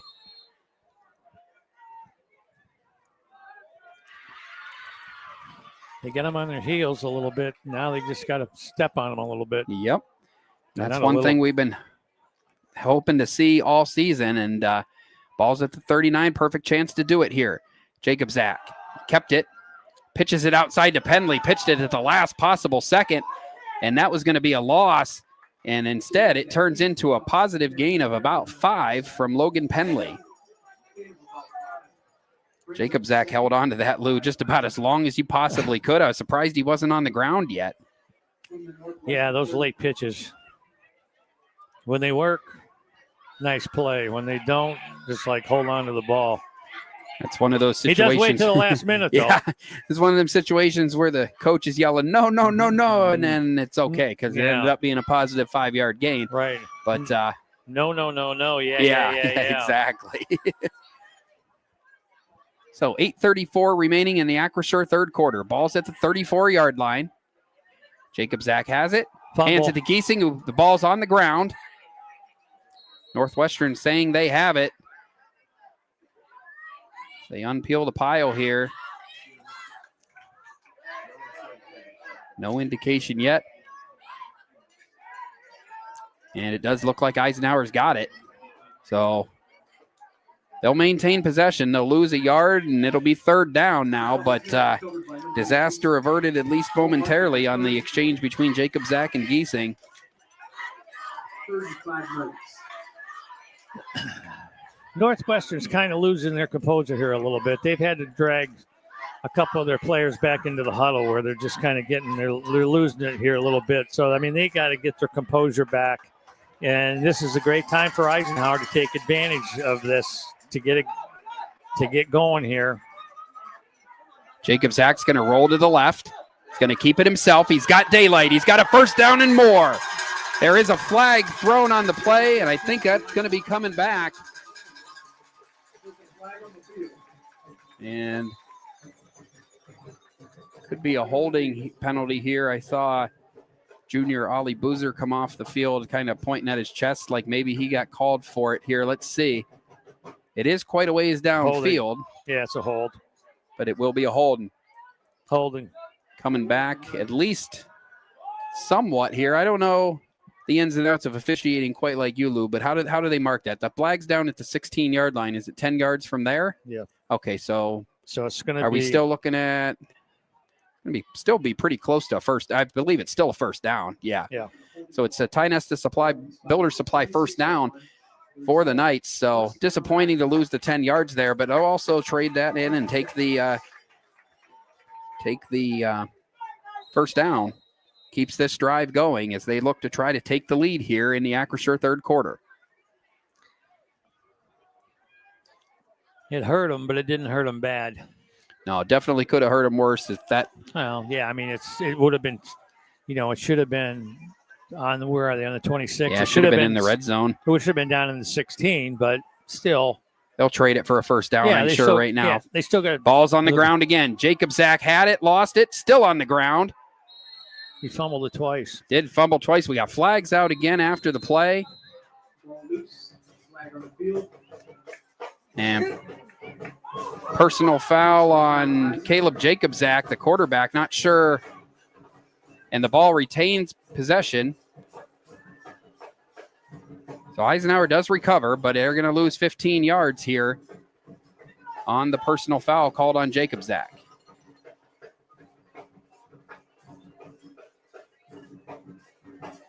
And the referee now going to come over and talk to head coach Jim Penley. Penley shakes his head, so. Personal foul, Eisenhower, 15-yard penalty. And it'll be second down, so. It'll be second down. That's going to bring up second and a mile, and what looked like a 1st and 10 at the 16-yard line not long ago. Now have a second and. Going to get out my calculator here, about 27 or 28, all the way back at their own 43. Yeah, they went from the 16 to the 43. So huge switch in field position, and now second down. It happened after the play, so they lose the down as well. Passing situation, Jacob Zach has to throw.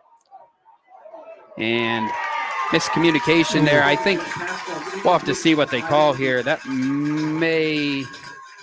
I don't know if that's going to be offensive or defensive. Eisenhower seems to think that it's defensive, and if it is, that would be a break for the Knights. Pass interference on the Wildcats. Oh. Surprised, it almost just looked like the receiver was crossing and they got tangled up, but Eisenhower will take it at this point. 10-yard penalty, I believe, from the spot. 15. Okay. So it gets them down to the 28 and a little more manageable. Now you're talking more like a 2nd and 10. So big swings of momentum and field position here on this drive alone. Ball's at the 28, and it's now 2nd down and 12. And Jacob Zach just got Northwestern to jump, and just like that. Really, Lou, you can't even make this stuff up. They're getting the yardage back now. They're back to their to the 22, 23. So in the last few minutes, they've had a 1st and 10 at the 16, backed up by a holding penalty. Personal foul put them all the way back to their own 43, and now a pass interference and offsides call has turned a 2nd and 28 into a 2nd and 8 from inside the Northwestern 25. Hand off to Penley. Penley gets up the middle and gets to about the 20-yard line. Gain of 3. but it's third and manageable, which probably all you can ask for considering it wasn't that long ago. It was second down and 28. With all that's going on in the last 45 seconds, yeah. It's third and manageable. Wouldn't have put money on that when they were backed up to the 43. Not without a big offensive play, but really it's been Northwestern's self-inflicted errors that's accounted for most of it. Third down and 4, ball at the 20. Jacob Zach kept it that time, he did. He handed it off to Gelati, I believe. Yeah. Yeah, and Gelati got tripped up in the backfield, so might have lost 2 on the play. So now you got a 4th down and 6 or 7 here. And it's going to be a big play here for the Knights. Outside of field goal range, but definitely in 4-down territory as we near the midway point of the Acrisure third quarter. And Linkerhoff coming off the field again.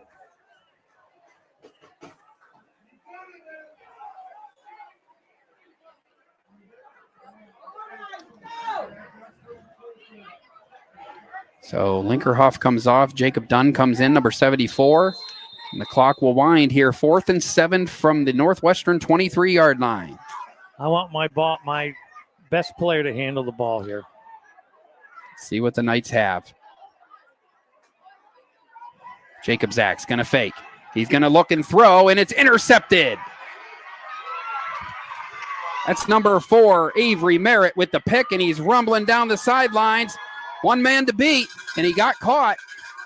Wow. But a huge swing in momentum all the way down deep into Eisenhower territory.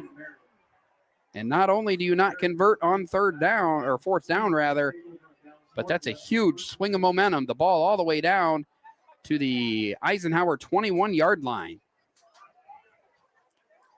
And that's just a killer in momentum, Lou. Just seen it a couple times this season so far, and definitely one of another instance of that right there. A quick change of momentum, but that's been the story of this third quarter so far.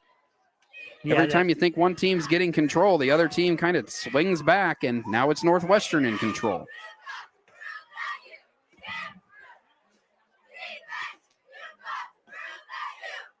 First down and 10, they hand to Keegan Miller.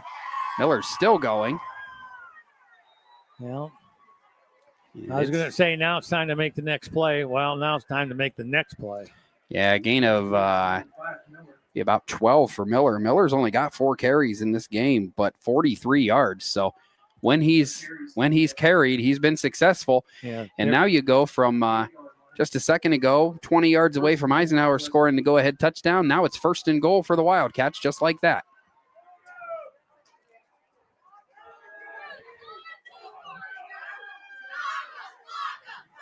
Hand it to the first man through the middle. Not much doing there.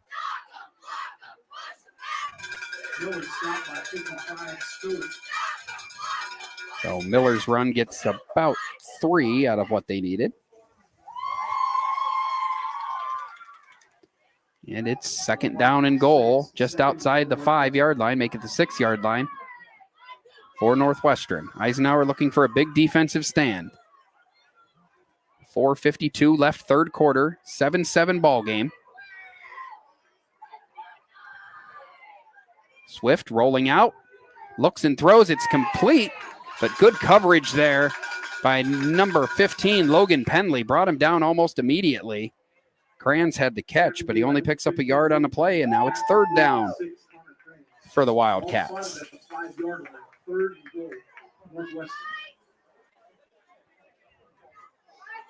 This is where you need the kid from Franklin to kick a field goal for you. Absolutely, yeah. Not sure what kind of kicker Northwestern has, but yeah, Franklin. No, great. I don't think we're going to find out. No, no, I'm thinking probably 4-down territory unless they have something we're unaware of here. But 3rd and goal now, ball at the 5. And now Northwestern, I thought they were taking quite a while in the tunnel, or in the huddle rather, and that will be Northwestern leading us to a Rossbacker Insurance timeout. Rossbacker Insurance Group, with locations in Corey, Northeast, and Seneca, strives to deliver a personal and beneficial experience to its customers while providing a great place to work for its valued team members. TeamRossbacker.com, that's Rossbacker.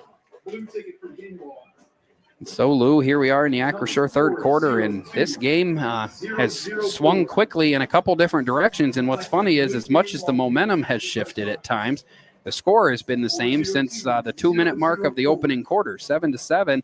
And this is by far, though, the biggest threat since that point Northwestern has right now. Yeah, this is, they got to make a stop here, and it's like a flashback to that Reynolds game when they threw the interception in the end zone, and then the kid went 80 yards on the next play from scrimmage. Now maybe, and I don't think, looking back, I like to see it. It was what I remember seeing on that pass that got intercepted. Mm-hmm. I didn't think that even had a. You're shaking your head. No, you're. Yeah, it was. Yeah, it was. I don't know that they had a very good look at that. Okay. Yeah, and then unfortunately, they just couldn't make the tackle, and now you're. Got him all the way down here. 3rd and goal from the 5. Hand off to Kranz. Kranz runs into the line, and he's not going to get there. He's got about a yard, but it's 4th down now. And if they have a kicker, this is where we'd see him, but I don't see any movement from the side. And it's going to be 4th down and goal for the Northwestern Wildcats with the ball at the Eisenhower 4-yard line. And while they'd be backed up, what a stop it would be for the Eisenhower defense here. It sure would be. I just don't like 20 people on the ball. I like to fake it to the middle and run something outside. And did he catch it? Yeah, slant pattern touchdown. Wow. Did he catch it? He caught that. Braden Swift with the pass to Reese Gonzalez. Gonzalez, 4-yard touchdown pass, his 2nd catch of the night. 2 catches, 26 yards, and 2 touchdowns. And the Northwestern Wildcats have retaken the lead here, 13-7, with 3:19 remaining in the third quarter. Just a perfectly executed slant pattern there, and Gonzalez caught it, and Northwestern's got its 2nd lead of the game. Extra point is blocked, so that could be important later on in this game.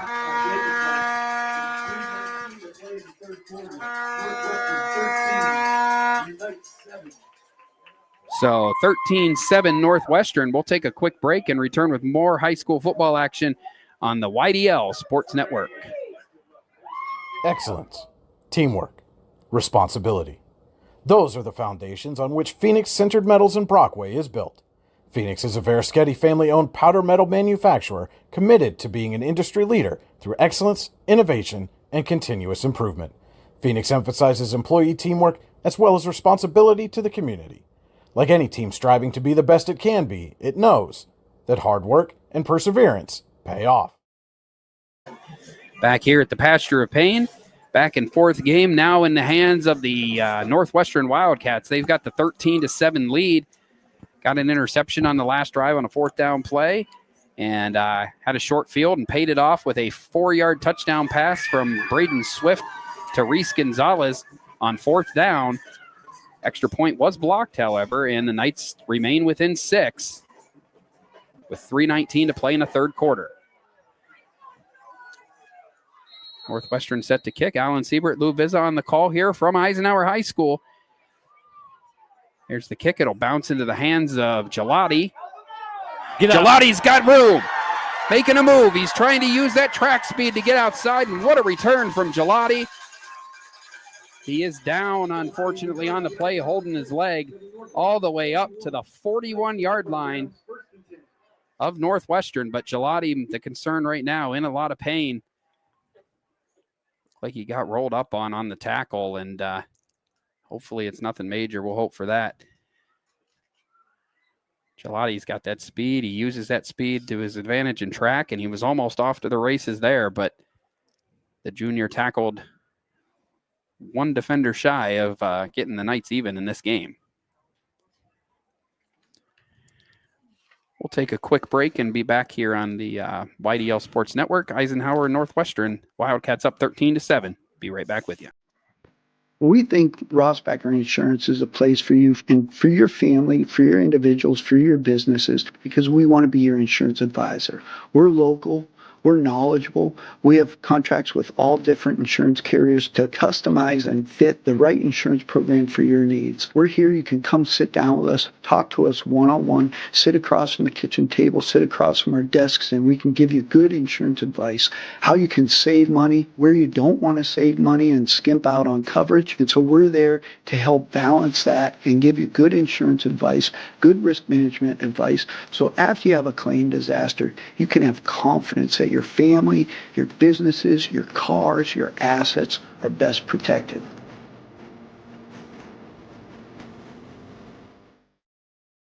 Back here at the Pasture of Pain at Eisenhower High School, and Joe Gelati was able to leave the field and is now on the trainer's bench getting looked at. And the Knights offense will start this drive without him at the Wildcats 41 after his great return. And that play was busted up, and Jacob Zach tried to hand it off on the reverse to Hudson Haight. And the defender was on the ball before the offensive player, and Jacob Zach did what he could just to save some yardage there, and it's a loss of 6 ultimately. Not the way you want this drive to start.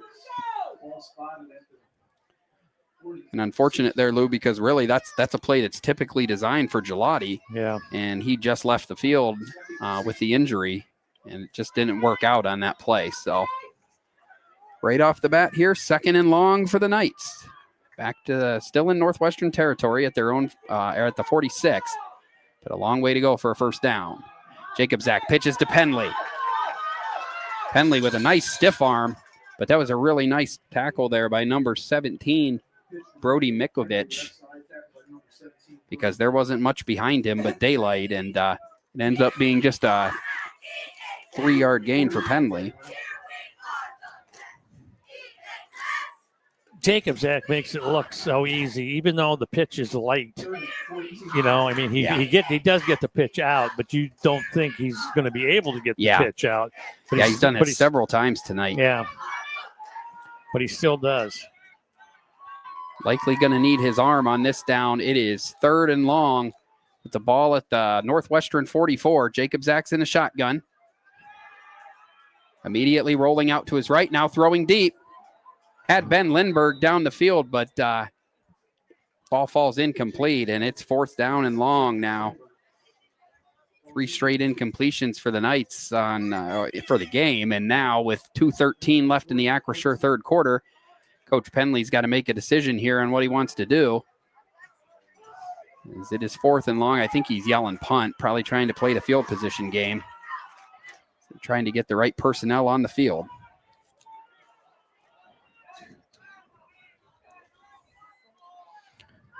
Here comes the 11th, Lindbergh off the sidelines.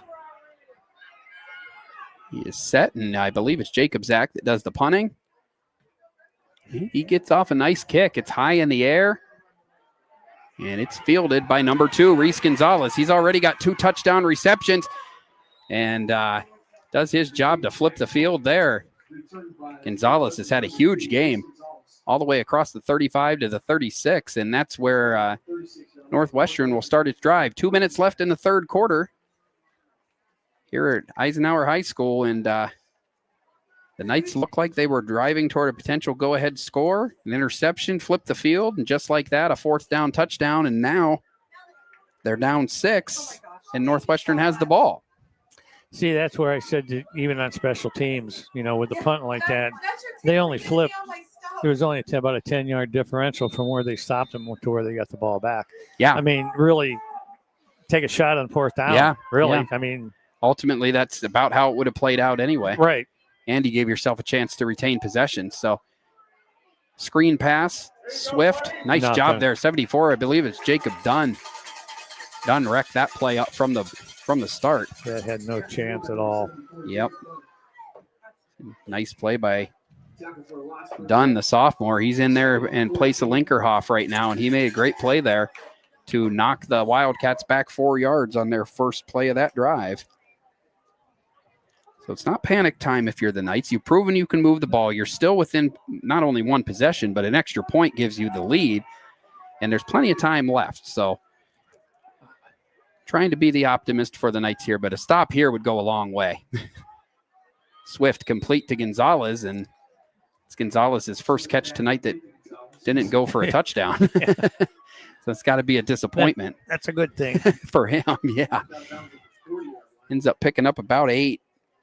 But still, strong game overall.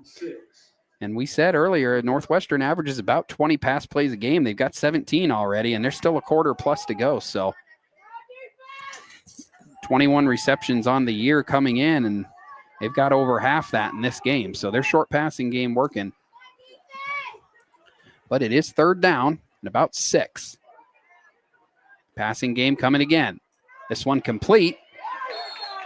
Miller made the stop, but it's a first down, gain of 8 yards. And a Tionesta Builder Supply first down for the Wildcats. Impressed with the short passing game, Lou. They've really they've used it basically as an extension of the running game, and it's got them in a rhythm for the first time here in this on this drive. Yeah, they made a couple big plays on third and long. Reverse to Miller. Eisenhower doing its part to stretch it out. And Miller, who's averaging over 10 yards a carry tonight, is going to go backwards on that one, loss of 2.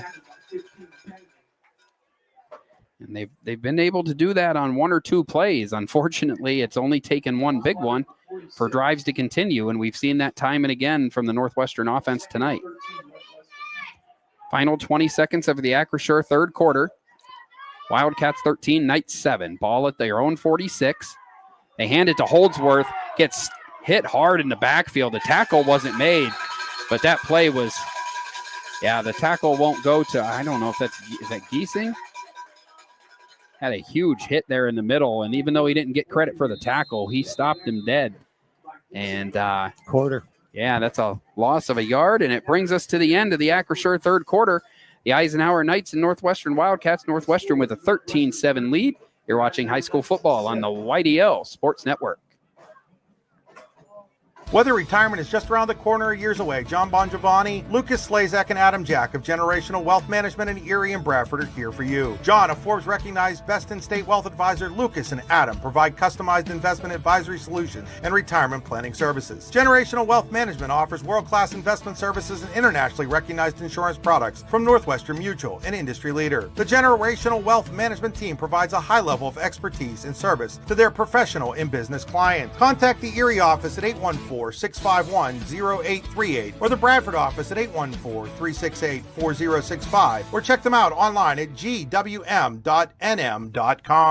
Excellence, teamwork, responsibility. Those are the foundations on which Phoenix Sintered Metals in Brockway is built. Phoenix is a Verischetti family-owned powder metal manufacturer committed to being an industry leader through excellence, innovation, and continuous improvement. Phoenix emphasizes employee teamwork as well as responsibility to the community. Like any team striving to be the best it can be, it knows that hard work and perseverance pay off. Back here at the Pasture of Pain, 3rd down and 12 for Northwestern. Swift's going to throw deep for Gonzalez. Little bit of contact there, but overthrown, ultimately falls incomplete, and it'll bring up a 4th down for Northwestern as we start the Generational Wealth Management 4th quarter. John Bongiovanni, Lucas Slazak, and Adam Jack of Generational Wealth Management in Erie and Bradford are here for your investment needs. They offer world-class investment services and internationally recognized insurance products from Northwestern Mutual, an industry leader. Find out more at gwn.nm.com. Second time in this half that the Knights have forced a punt. See what they've got here. Ball hangs up and will bounce and take a neutral bounce to the sidelines, and that's where the Knights will start here. Yeah, right around the 35-yard line to start the first drive of the final quarter. 11:46 to play. No, it's on a 20. Oh, 25-yard line, yeah. Wishful thinking there.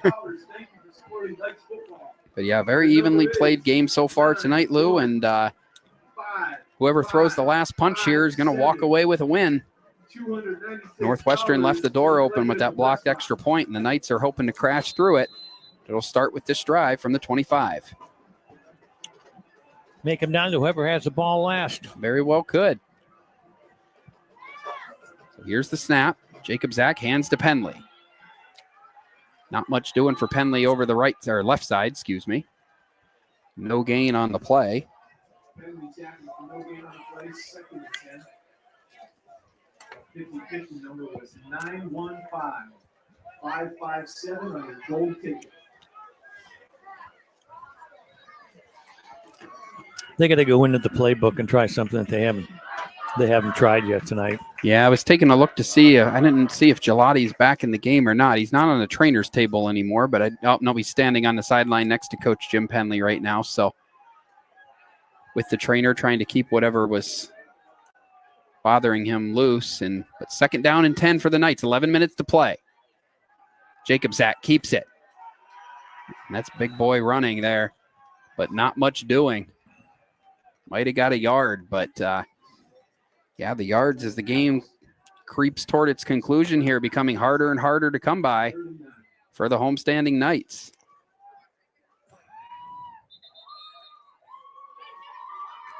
And we have an official's timeout as Nolan Giesing comes to the sidelines. So definitely down some key weapons here are the Knights. Gelati now, though, is coming back into the game. A little bit of a hitch in his giddy up there. Not as quickly as he was heading down the field on that tackle, but he's at least back on the field, and it's a big play. 3rd down and 9 for the Knights.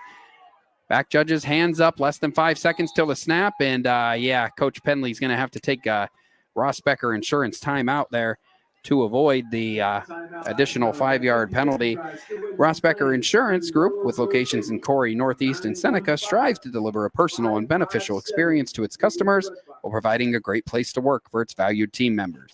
TeamRossbacker.com. That's Rossbacker. So, Lou, most important 3rd down of the game so far, 3rd and 9. Both teams have converted a lot of 3rd downs and longs tonight. Eisenhower is going to need one if they want to put any kind of drive together here in the 4th quarter. Yeah, that's for sure. They got to get something here to get them back in the game. They need a shot of something to get that momentum back, because right now they're flat. Yeah, offensively especially. The defense has done a good job. Even the touchdown they gave up forced them all the way to 4th down. But, the offense has been pretty flat here in the 2nd half.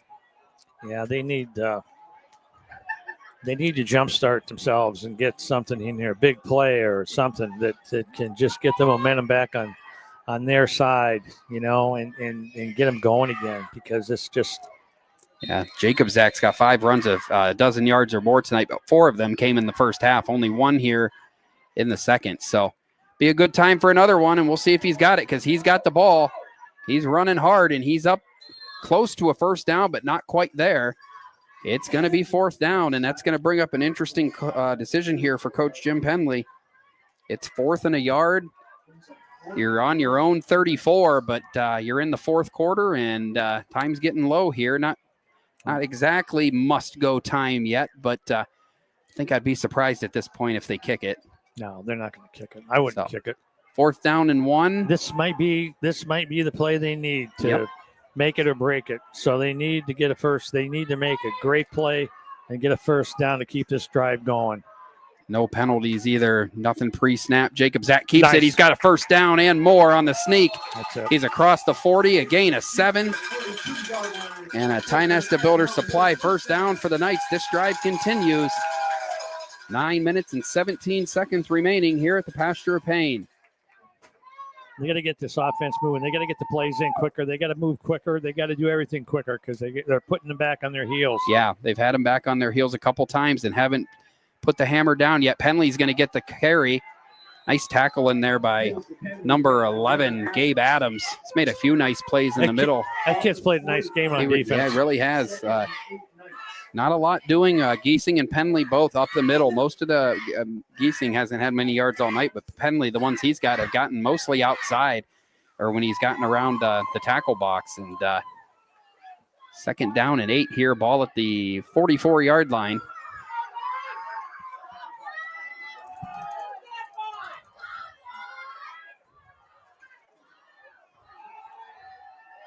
Pitch to Penley. Penley's going to try to get outside.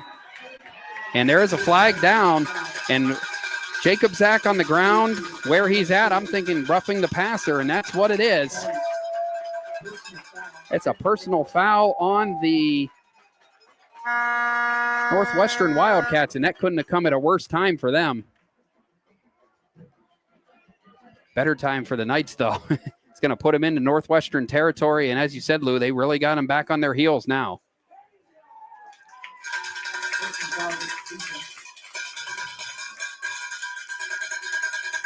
There's definitely a shift in the momentum. You can see it. You can feel it now. They just got to finish it. Yeah, that's ultimately the most important thing. It's what they've been missing at times tonight. Had all that momentum earlier, couldn't cash it in, and it ended up turning into a short field for Northwestern. Need to avoid that here. Ball at the Northwestern 39, 8-10 and counting left in the fourth quarter. Jacob Zach hands to Penley. Penley's got good room. Puts his head down and barrels for a Tionesta Builder Supply first down. Gain of 11 and strong running there from the senior. Had 4 touchdowns a week ago in the win over Iroquois. And he was running like a man possessed on that play. Get the plays in quick. Quick. Hop, skip. And this more and more as time ticks down. Still a lot of time left, 7:45, but not a lot of drives in this game. And this may need to be the money drive for the Knights. Ball at the 28. Jacob Zach keeps it. And he's going to break free. Caleb Jacob Zach will trot into the end zone for the touchdown. And this game is tied at 13. 28-yard touchdown for the Eisenhower senior. And the Knights are an extra point away from leading this football game. And we have a flag down. Or is there a flag there? Yeah, there's a flag. Yeah, and if that's for excessive celebration or anything, that could really hurt Eisenhower here, because that's going to back up the extra point attempt. Unsportsmanlike on both teams, it looked like. No, it's unsportsmanlike on Eisenhower. Oh, okay. I thought he pointed both ways. Well, touchdown is good. That's the signal. Oh, okay. Gotcha. Okay. But now you're talking about an extra point kick from the 18-yard line. And Coach Penley's irate on the sidelines, and I don't know that I can blame him. I don't know if he's unhappy with the call or with his player, but that's just a huge penalty, especially when you're an extra point away from taking the lead. And now you're looking at a 35-yard extra point from Bryce Wilkins.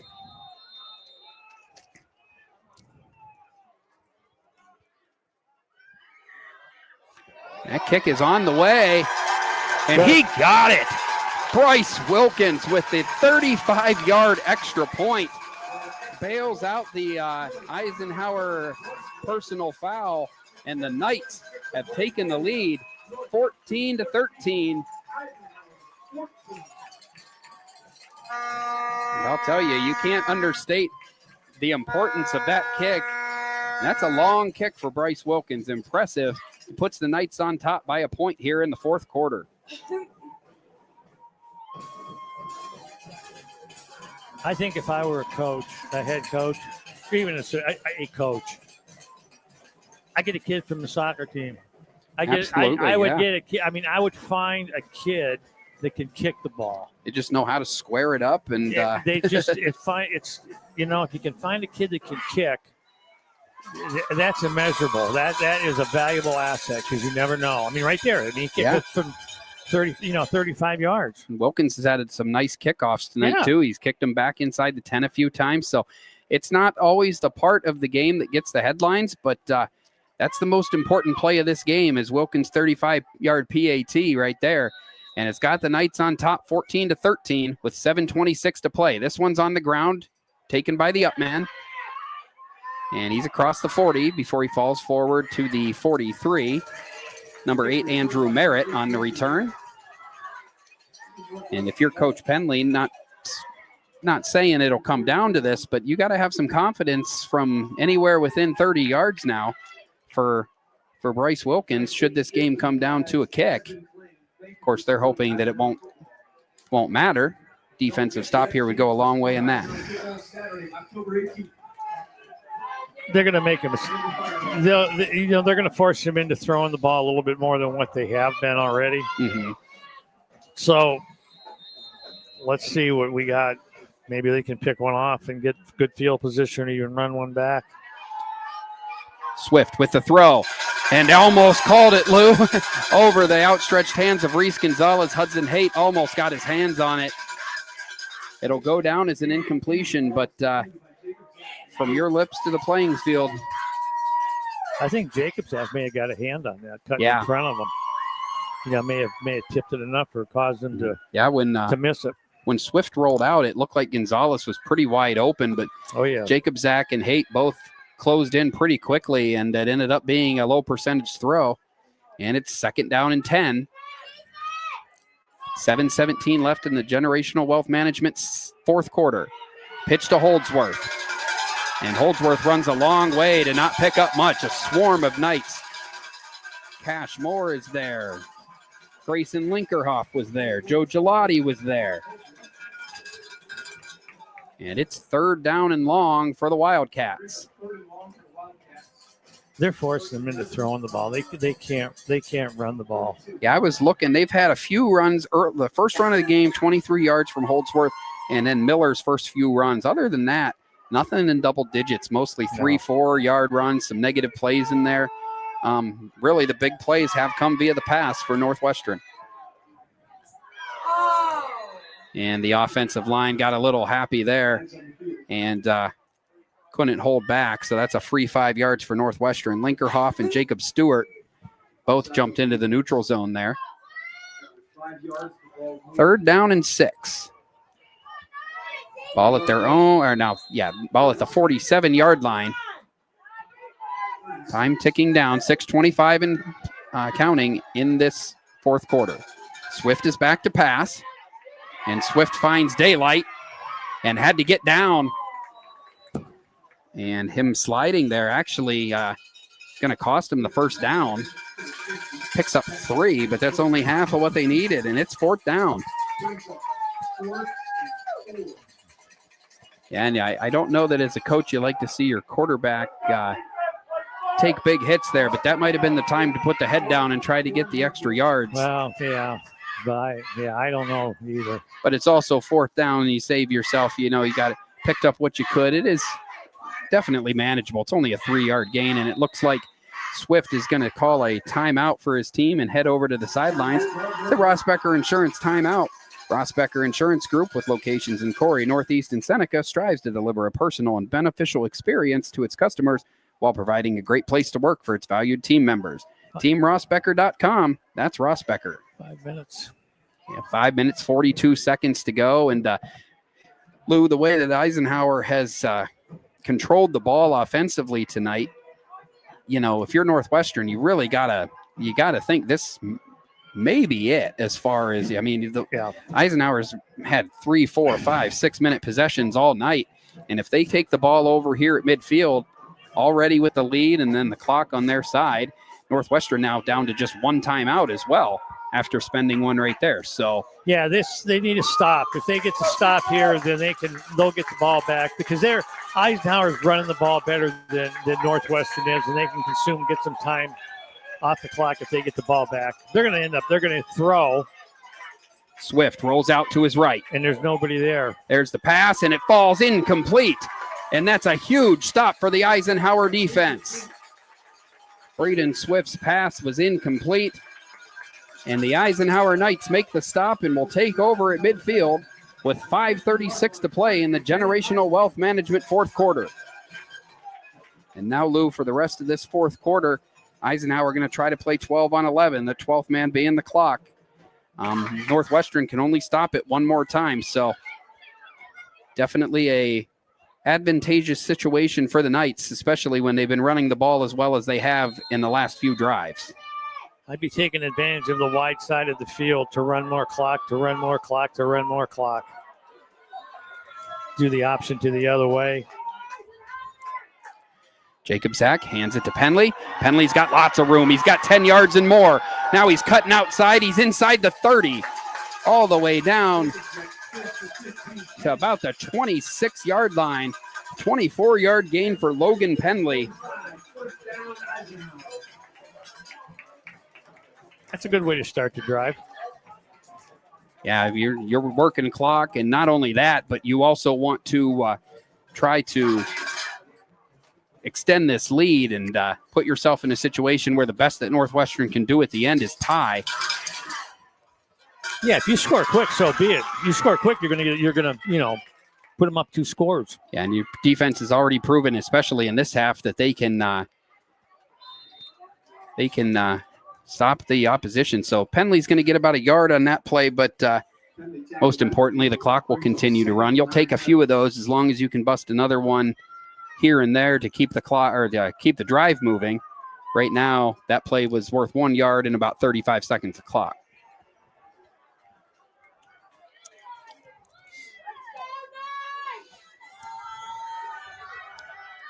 .4:30 and counting. Fourth quarter here at Pasture of Pain. Jacob Zach hands it to Penley. And Penley's got a nice run. His helmet comes off. And it's a pickup of about 7 yards.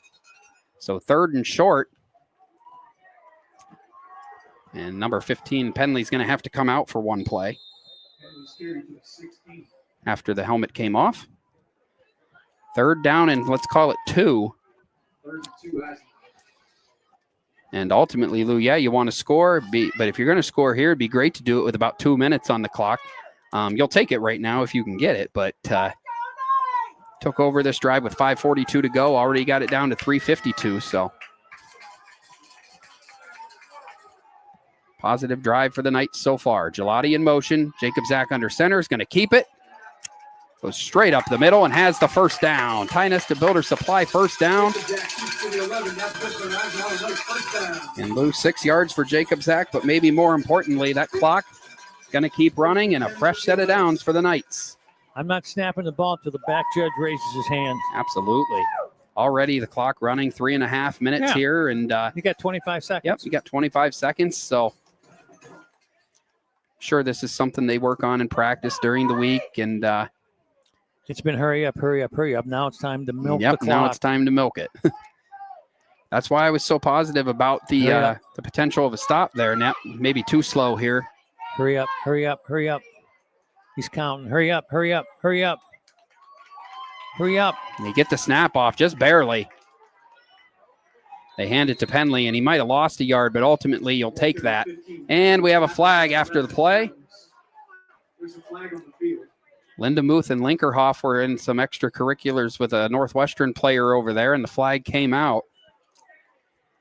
And that also stops the clock. Not only will it stop the clock, it backs them up. So double whammy there. There's been some plays in this game that are just not disciplined ball, and I'm talking on both sides. It's not just one. It's not just Northwestern. It's not just Eisenhower.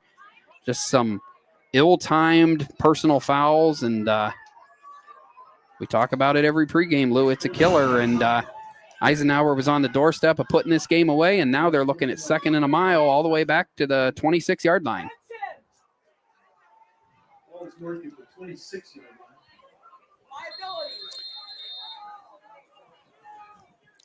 Clock will start running now.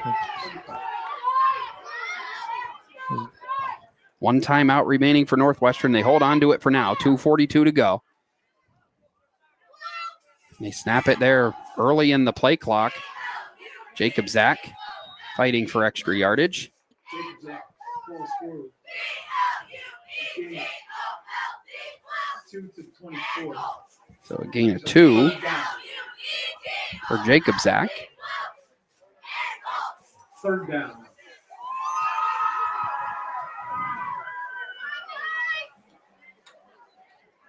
Yeah, it's 3rd down because that was a dead ball. Yep. So 3rd down.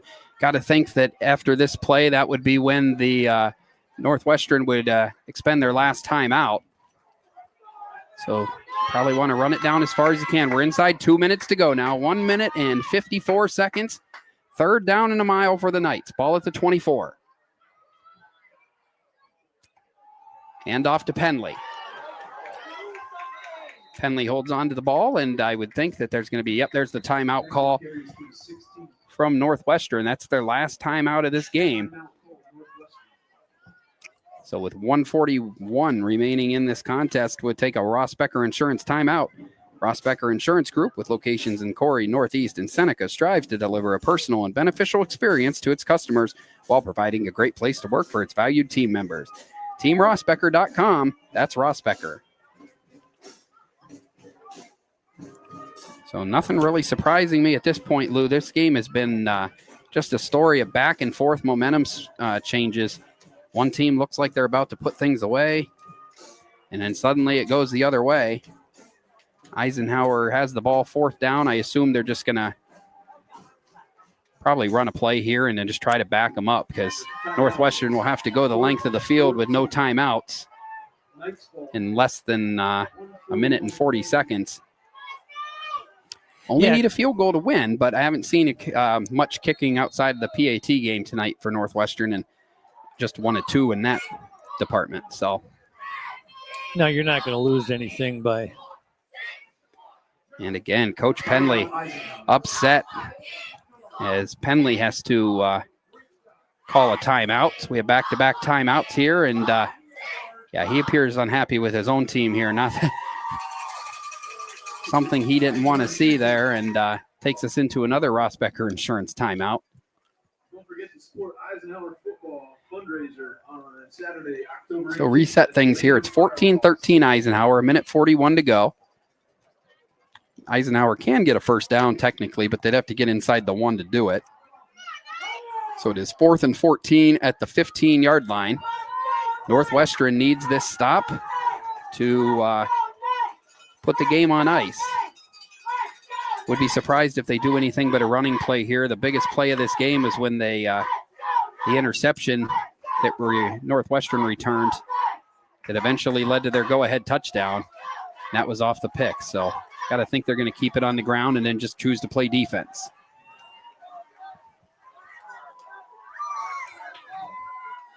And we have another stoppage.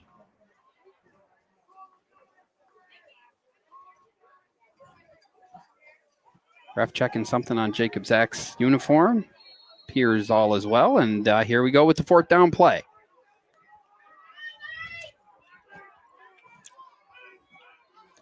They hand it off to, or no, Jacob Zach pitches to Penley. Penley's got room outside, and Penley's going to score.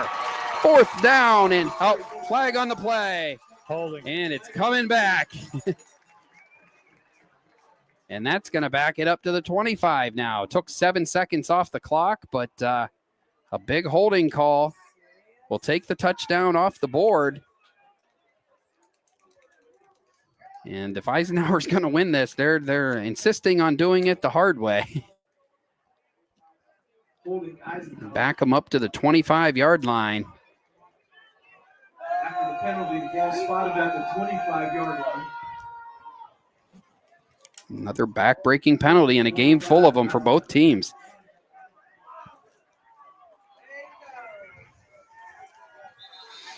Wow. And now I believe they are going to have to, they're having Jacob Zach come out of the game. I don't know if he's got a cut or some kind of blood on his trainer on the sideline. Taping it up, and it's going to force Penley to take another Rossbacker Insurance timeout.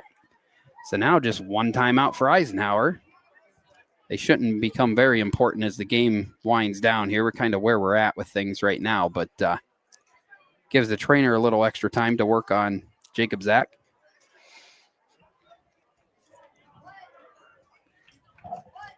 He can't buy his way back in with a timeout, so.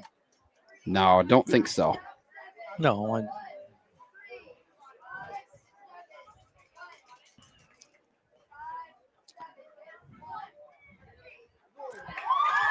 So 1 minute and 34 seconds. If there's any positive for the Knights, at least they ran 7 more seconds off the clock there with the penalty, but definitely would have rather had the touchdown. But I imagine the same type of play is coming, and then it's going to be up to the defense to make one last stop.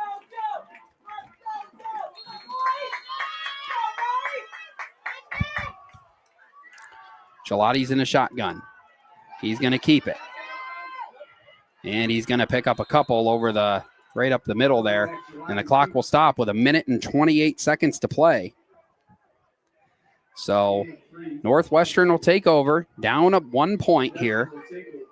And they'll have to go 78 yards or at least get themselves into field goal range here with no timeouts to avoid a 3-game losing streak. Eisenhower trying to win its 3rd straight. Likely Northwestern's final drive of the game. It'll start from the 22-yard line. 1st down and 10. Swift's in the shotgun. Swift under pressure. He escapes, gets outside, and does the smart thing there, getting out of bounds.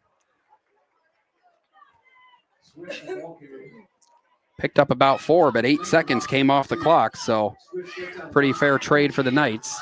Only downside for Eisenhower is he did get out of bounds, so it stops the clock.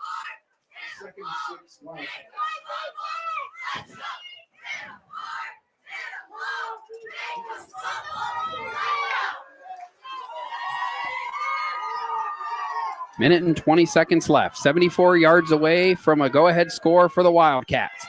Swift throws outside, and it's caught there by number 17, Mikovic. But he's tackled in bounds. Clock will stop for the 1st down. Yeah, that's important because without that, the clock would have continued to run. That's enough for Wildcats. 1st down. 1st and 10 Wildcats. And now the clock running again. 1:05 to go. Stop temporarily for the 1st down. Here we go. Swift outside. Pass to Gonzalez. And Gonzalez almost broke free there. Oh. And yeah, it's going to be just short of the 1st down, I believe. And now they are going to stop the clock for the 1st down. 1st and 10 Wildcats. Gonzalez made the catch. And it is a 1st down. It stops the clock with 47 seconds to go. The ball's at their own 44. Swift trying to buy time. Rolls outside. He's going to throw now. It's a low throw, and it's incomplete. 32 seconds remaining. Hudson Haight on the coverage for the Knights.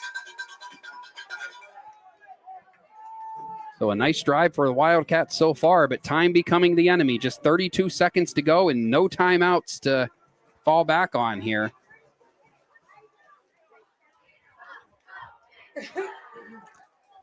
They can't throw down the middle of the field because it's going to take them up too much time. So they got to get to the sideline.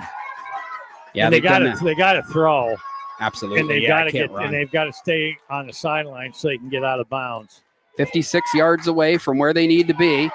Swift has Lindemuth all over him, steps up, buying time, still behind the line of scrimmage. He still can pass, and he will. And the ball will go out of bounds. Jacob Zach with the nice catch, but he was well out of bounds. And that play took 10 more seconds off the clock. So Swift doing a good job being elusive, but at this point it's also kind of hurting them because they're giving them less chances, less plays here as the 4th quarter winds down.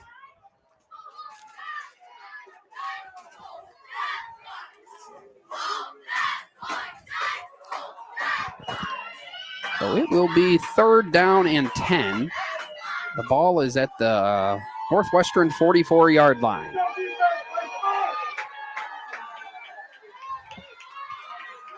Gonzalez to the near side. He's got the 2 touchdown catches already today.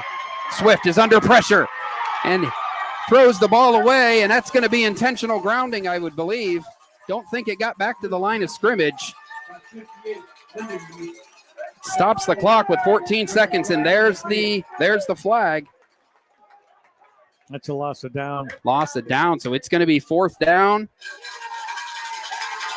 And it's going to back it up and all the way to the 34. I believe that's what, a 10-yard penalty? Yeah. So 10 yards and the loss of down. Or actually, it's a 10 yards. I don't know, what are they doing here? Back to the 27. So basically, this is the ball game. Ball at the 14-yard line, 73 yards away, and it's 4th down. And Eisenhower's got to play nothing behind him here. Be hard for them to get more than a play off here, even if they are able to get a first down. Swift's going to throw, and it's dropped, and the Eisenhower Knights are going to hold on and win for the third straight week. They'll take over on downs, 14-13.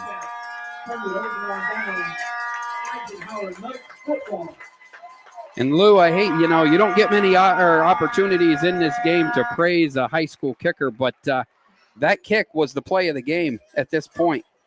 Oh, yeah, no Backed question. Up. No question. I mean, don't expect many small school kickers to hit 35-yarders with room to spare, and Wilkins kicked it right down the center, and that's the reason we're not going to overtime right now, and the Knights are one kneel down away from a third straight win. And Jacob Zach takes that kneel down, and the final seconds tick away as the Eisenhower Knights win their third straight contest and pick up an important Class AA region victory with a 14-13 win over the Northwestern Wildcats. We'll take a short break, and we'll be back with the Icy Inc. postgame show. You're watching high school football on the YDL Sports Network.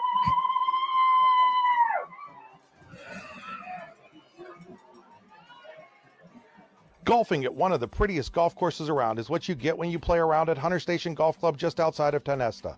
Located in the Allegheny Mountains with a spectacular view of the Allegheny River, Hunter Station offers something for everyone. The rolling hills of the front nine, coupled with a back nine situated along the banks of the Allegheny River, create some of the best views in all of Northwestern PA. And when you're done with your round, enjoy a delicious meal or a cold drink in our restaurant and bar. Looking for a place to stay? Hunter Station has you covered there too with play and stay packages. Find out more at hunterstation.com. Need plumbing, heating, or air conditioning services in Western PA? Then call Luton's Plumbing, Heating, and Air Conditioning in Clarion today at 814-226-8695. At Luton's Plumbing, Heating, and Air Conditioning, we believe that a service-oriented business like ours should give you quality care and a quick response time. That's why we stand on our promise, offering you reliable 24-hour service that gets your job done right when you need it. We can also be found on the web at lutonsplumbing.com. Again, that number is 814-226-8695.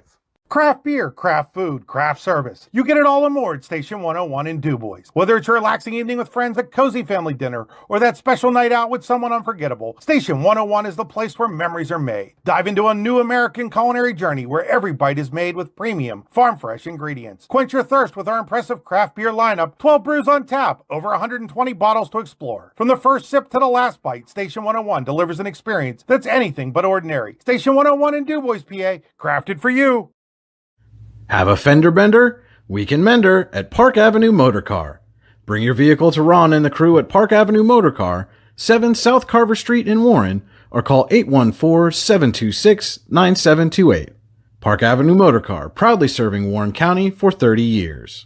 Wise Eyes of DuBois and St. Mary's are premier eye care facilities here in our Tri-County area. Their offices and eye care team are dedicated to providing excellence in patient care, eye education, and optical services. Dr. Greg Lineski is a leader in clinical eye care involving eye and vision disorders. Dr. Lineski takes the time to explain the results of your eye exam, describes your options, and listens to your eye care needs, because maintaining good eye health is an ongoing partnership at Wise Eyes of DuBois and St. Mary's. Are you transporting steel or other unique products? Then you need to check out Oil Country Crates. Oil Country Crates supplies certified wood crates or pallets for shipping steel and other products. Oil Country Crates can ship crates throughout the United States and overseas as well, thanks to their ISPM 15 inspection stamp. Oil Country Crates is dedicated to providing prompt and reliable services to all of its customers while abiding to all shipping regulations. Find out more at oilcountrycrates.com. Oil Country Crates, your products, our protection. Back here at Eisenhower High School, where the Eisenhower Knights have just completed their third straight victory with a 14-13 win over the Northwestern Wildcats, an important region victory and keeping the Knights on the winning path. This is the Icy Inc. postgame show. For all your screen printing and embroidery needs, call Icy Inc. at 814-688-0034 or visit them at icyinc.com. Let's meet, drink coffee, and design some cool shirts. Be cool, wear Icy. We'll start tonight's post-game show by taking a look around the District 9 and District 10 with the Generational Wealth Management Scoreboard, world-class investment services, and internationally recognized insurance products from Northwest Mutual, an industry leader. Find out more at gwn.m.com. And Lou, take us away with some D9 and D10 roundup. D9, Punxsutawney 24, Central Clarion 21 in the fourth quarter. Carn City big over Monotau 56-7 is final. The final score, St. Mary's 32, Ridgeway 22, Dubois 59, Bradford 20 final, Brockway 21, Brookville 14 final. Next is a final, Port Allegheny huge over Smethport 68-6. Red Bank Valley leads Ottawa Eldred 42-20 in the fourth quarter. Keystone leads Kane 42-13 in the fourth quarter. Union AC Valley's 36, Cameron County 12, which is a final. Coudersport beat Bucktail 45-8, which is a final. Clearfield and Bellefonte are tied 15-15 into overtime. Kerwinsville 21, Southern Huntington 12 in the third quarter. In District 10, Farrell over Mercer 66-0. Another big one, final score, Reynolds 50, Sharpsville 0. In the third quarter, Wilmington leads Berlin Brothers Valley 35-0. Maplewood 34, Lakeview 12 in the third quarter. Iroquois over Union City 41-13 in the fourth quarter. Mercyhurst Prep 14, Seneca 7 in the fourth quarter. Titusville and Conneaut are tied 13-13 in the fourth quarter. Slippery Rock leads Grove City 21-20 in the third quarter. Sharon and Hickory are at the half, 13-7 Sharon. Corey and Girard. Corey leads Girard 21-7 at the half. General McLean 63, Franklin 0 in the fourth quarter. Harbor Creek 27, Fairview 7 in the third quarter. Oil City 9, Meadville 7 in the third quarter. And a final, McDowell 37 and Erie 7. Which is a final. And then, like we said, the games on tomorrow in District 10 are Northeast at LaBeouf, Cambridge Springs at Sagertown, and Cochranton at Greenville. All right. Thanks, Lou, for that look around D9 and D10. We'll take a look now at your Warren Forest High Ed Council final stats. The Warren Forest High Ed Council has been serving Warren and Forest County for more than 40 years. Visit highed.com. So starting with Eisenhower, passing tonight, Caleb Jacobzak was 4 out of 10 for 28 yards with a TD and 2 picks. Joe Gelati had 4 carries for 22 yards. Jacobzak had 18 carries for 122 yards and an important game-tying touchdown. Logan Penley finished with 16 carries for 89 yards. And Nolan Giesing had 5 carries for 3 yards. Receiving, Ben Lindbergh had 1 catch for 10 yards. Nolan Giesing, 2 catches for 9 yards and a touchdown. And Logan Penley, 1 catch for 9 yards. For Northwestern, Braden Swift, 13-28 for 91 yards, 2 touchdowns, 1 pick. Joe Holdsworth had 9 carries for 43 yards. Swift with 5 carries for 22 yards. Connor Krantz with 3 carries for -5 yards. Keegan Miller, 6 carries for 44 yards, and Aiden Irvin, 1 catch for 1 yard. Holdsworth had 2 catches for -4. Reese Gonzalez with 4 catches, 44 yards, 2 touchdowns. Krantz, 3 for 23. Brenton Mikovic, 3 for 18, and Keegan Miller, 2 for 10. Briefly take a look here at your Hunter Station Golf Club scoring summary. Score a great round of golf at Hunter Station Golf Club just outside of Tionesta, hunterstation.com. So tonight, most of the scoring, or the first half scoring, came in the first quarter. Braden Swift hit Reese Gonzalez with a 22-yard touchdown pass to start the scoring, give Northwestern a 7-0 lead. Nolan Giesing got a 5-yard touchdown pass from Caleb Jacobzak with 1:15 left in the opening quarter to tie the game. Bryce Wilkins' PAT tied it at 7. Score stayed that way until the third quarter when Gonzalez caught his second touchdown of the pass, a 4-yard fourth down catch from Swift. The kick was blocked, turned out to be awfully important in the game. Fourth quarter, Jacobzak, a 28-yard touchdown run with 7:26 left. And after a personal foul, Wilkins with the long PAT for the game-winning point and Eisenhower's 14-13 victory. We'll take a brief break here and be back with our Icy Inc. Player of the Game.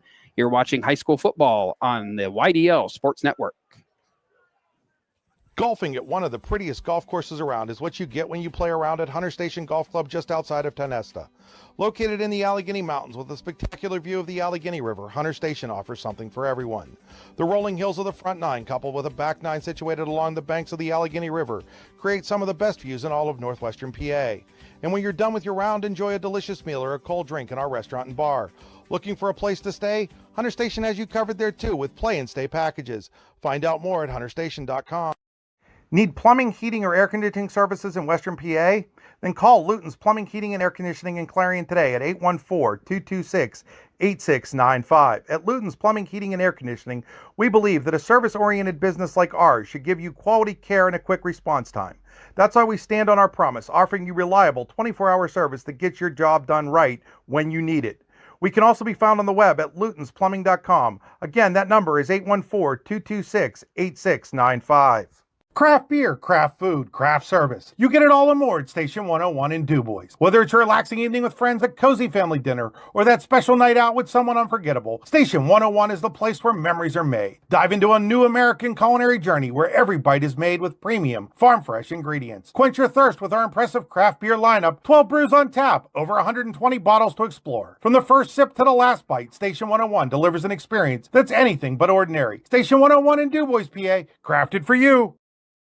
Have a fender bender? We can mender at Park Avenue Motorcar. Bring your vehicle to Ron and the crew at Park Avenue Motorcar, 7 South Carver Street in Warren, or call 814-726-9728.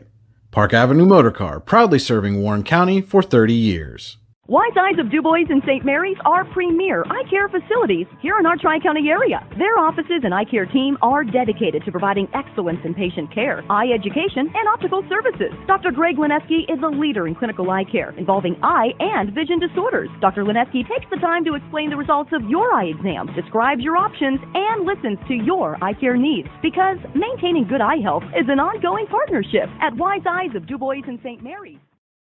Are you transporting steel or other unique products? Then you need to check out Oil Country Crates. Oil Country Crates supplies certified wood crates or pallets for shipping steel and other products. Oil Country Crates can ship crates throughout the United States and overseas as well, thanks to their ISPM 15 inspection stamp. Oil Country Crates is dedicated to providing prompt and reliable services to all of its customers while abiding to all shipping regulations. Find out more at oilcountrycrates.com. Oil Country Crates, your products, our protection. And back here at Eisenhower High School in the Icy Inc postgame show, the Eisenhower Knights defeat the Northwestern Wildcats 14-13, improved to 3-1 on the season. And we're here with the Icy Inc player of the game, kicker Bryce Wilkins. And it's not very often we get to give the player of the game to a kicker, but tonight, game was tied 13-13, personal foul, pushed the extra point back from the 3 all the way to the 18, and you kicked the thing right down the center. What's going through your mind at that moment when you're faced with that, and you know that that's the difference between staying tied and going ahead? You know, I kind of just try to think of nothing. It's kind of, you know, it makes it a lot more, what do I want to say? It makes me more nerve-wracking. Yeah. Whenever I'm, you know, overthinking things, I overthink things a lot. And, you know, tonight I kind of just thought, you know, I'm just going to try to not think about anything and, you know, let my body do the work. And that's what happened. Yep. And it worked right down the center with 3rd victory in a row. You guys, as I said, have won 3 games in a row. And what's the team vibe? Obviously, you've won them in all kinds of ways. A couple thrillers against Sagertown and here tonight, a win last week, and a tough game with Cochranton next week. So what's the team vibe going forward here? You know, right now I want to say it's kind of mixed. Some people are happy, some people are sad. It's, you know, I think a lot of people are focusing on their individual performance, and you know, in a way that kind of, you know, it obviously matters, but I think you know, the more we think about the team in general, that's when I think we're going to start winning games a lot more, and I think it's going to come along. Yeah, a lot better. Okay, so like I said, 3-1, big game against Cochranton next week. That's Bryce Wilkins, our Icy Inc player of the game. Congratulations, Bryce, and good luck next week against Cochranton. Okay, thank you. All right, that's going to do it for us tonight here from the Pasture of Pain. Thank you for being with us, Alan Siebert for Lou Visa. You're watching the high school football on the YDL Sports Network.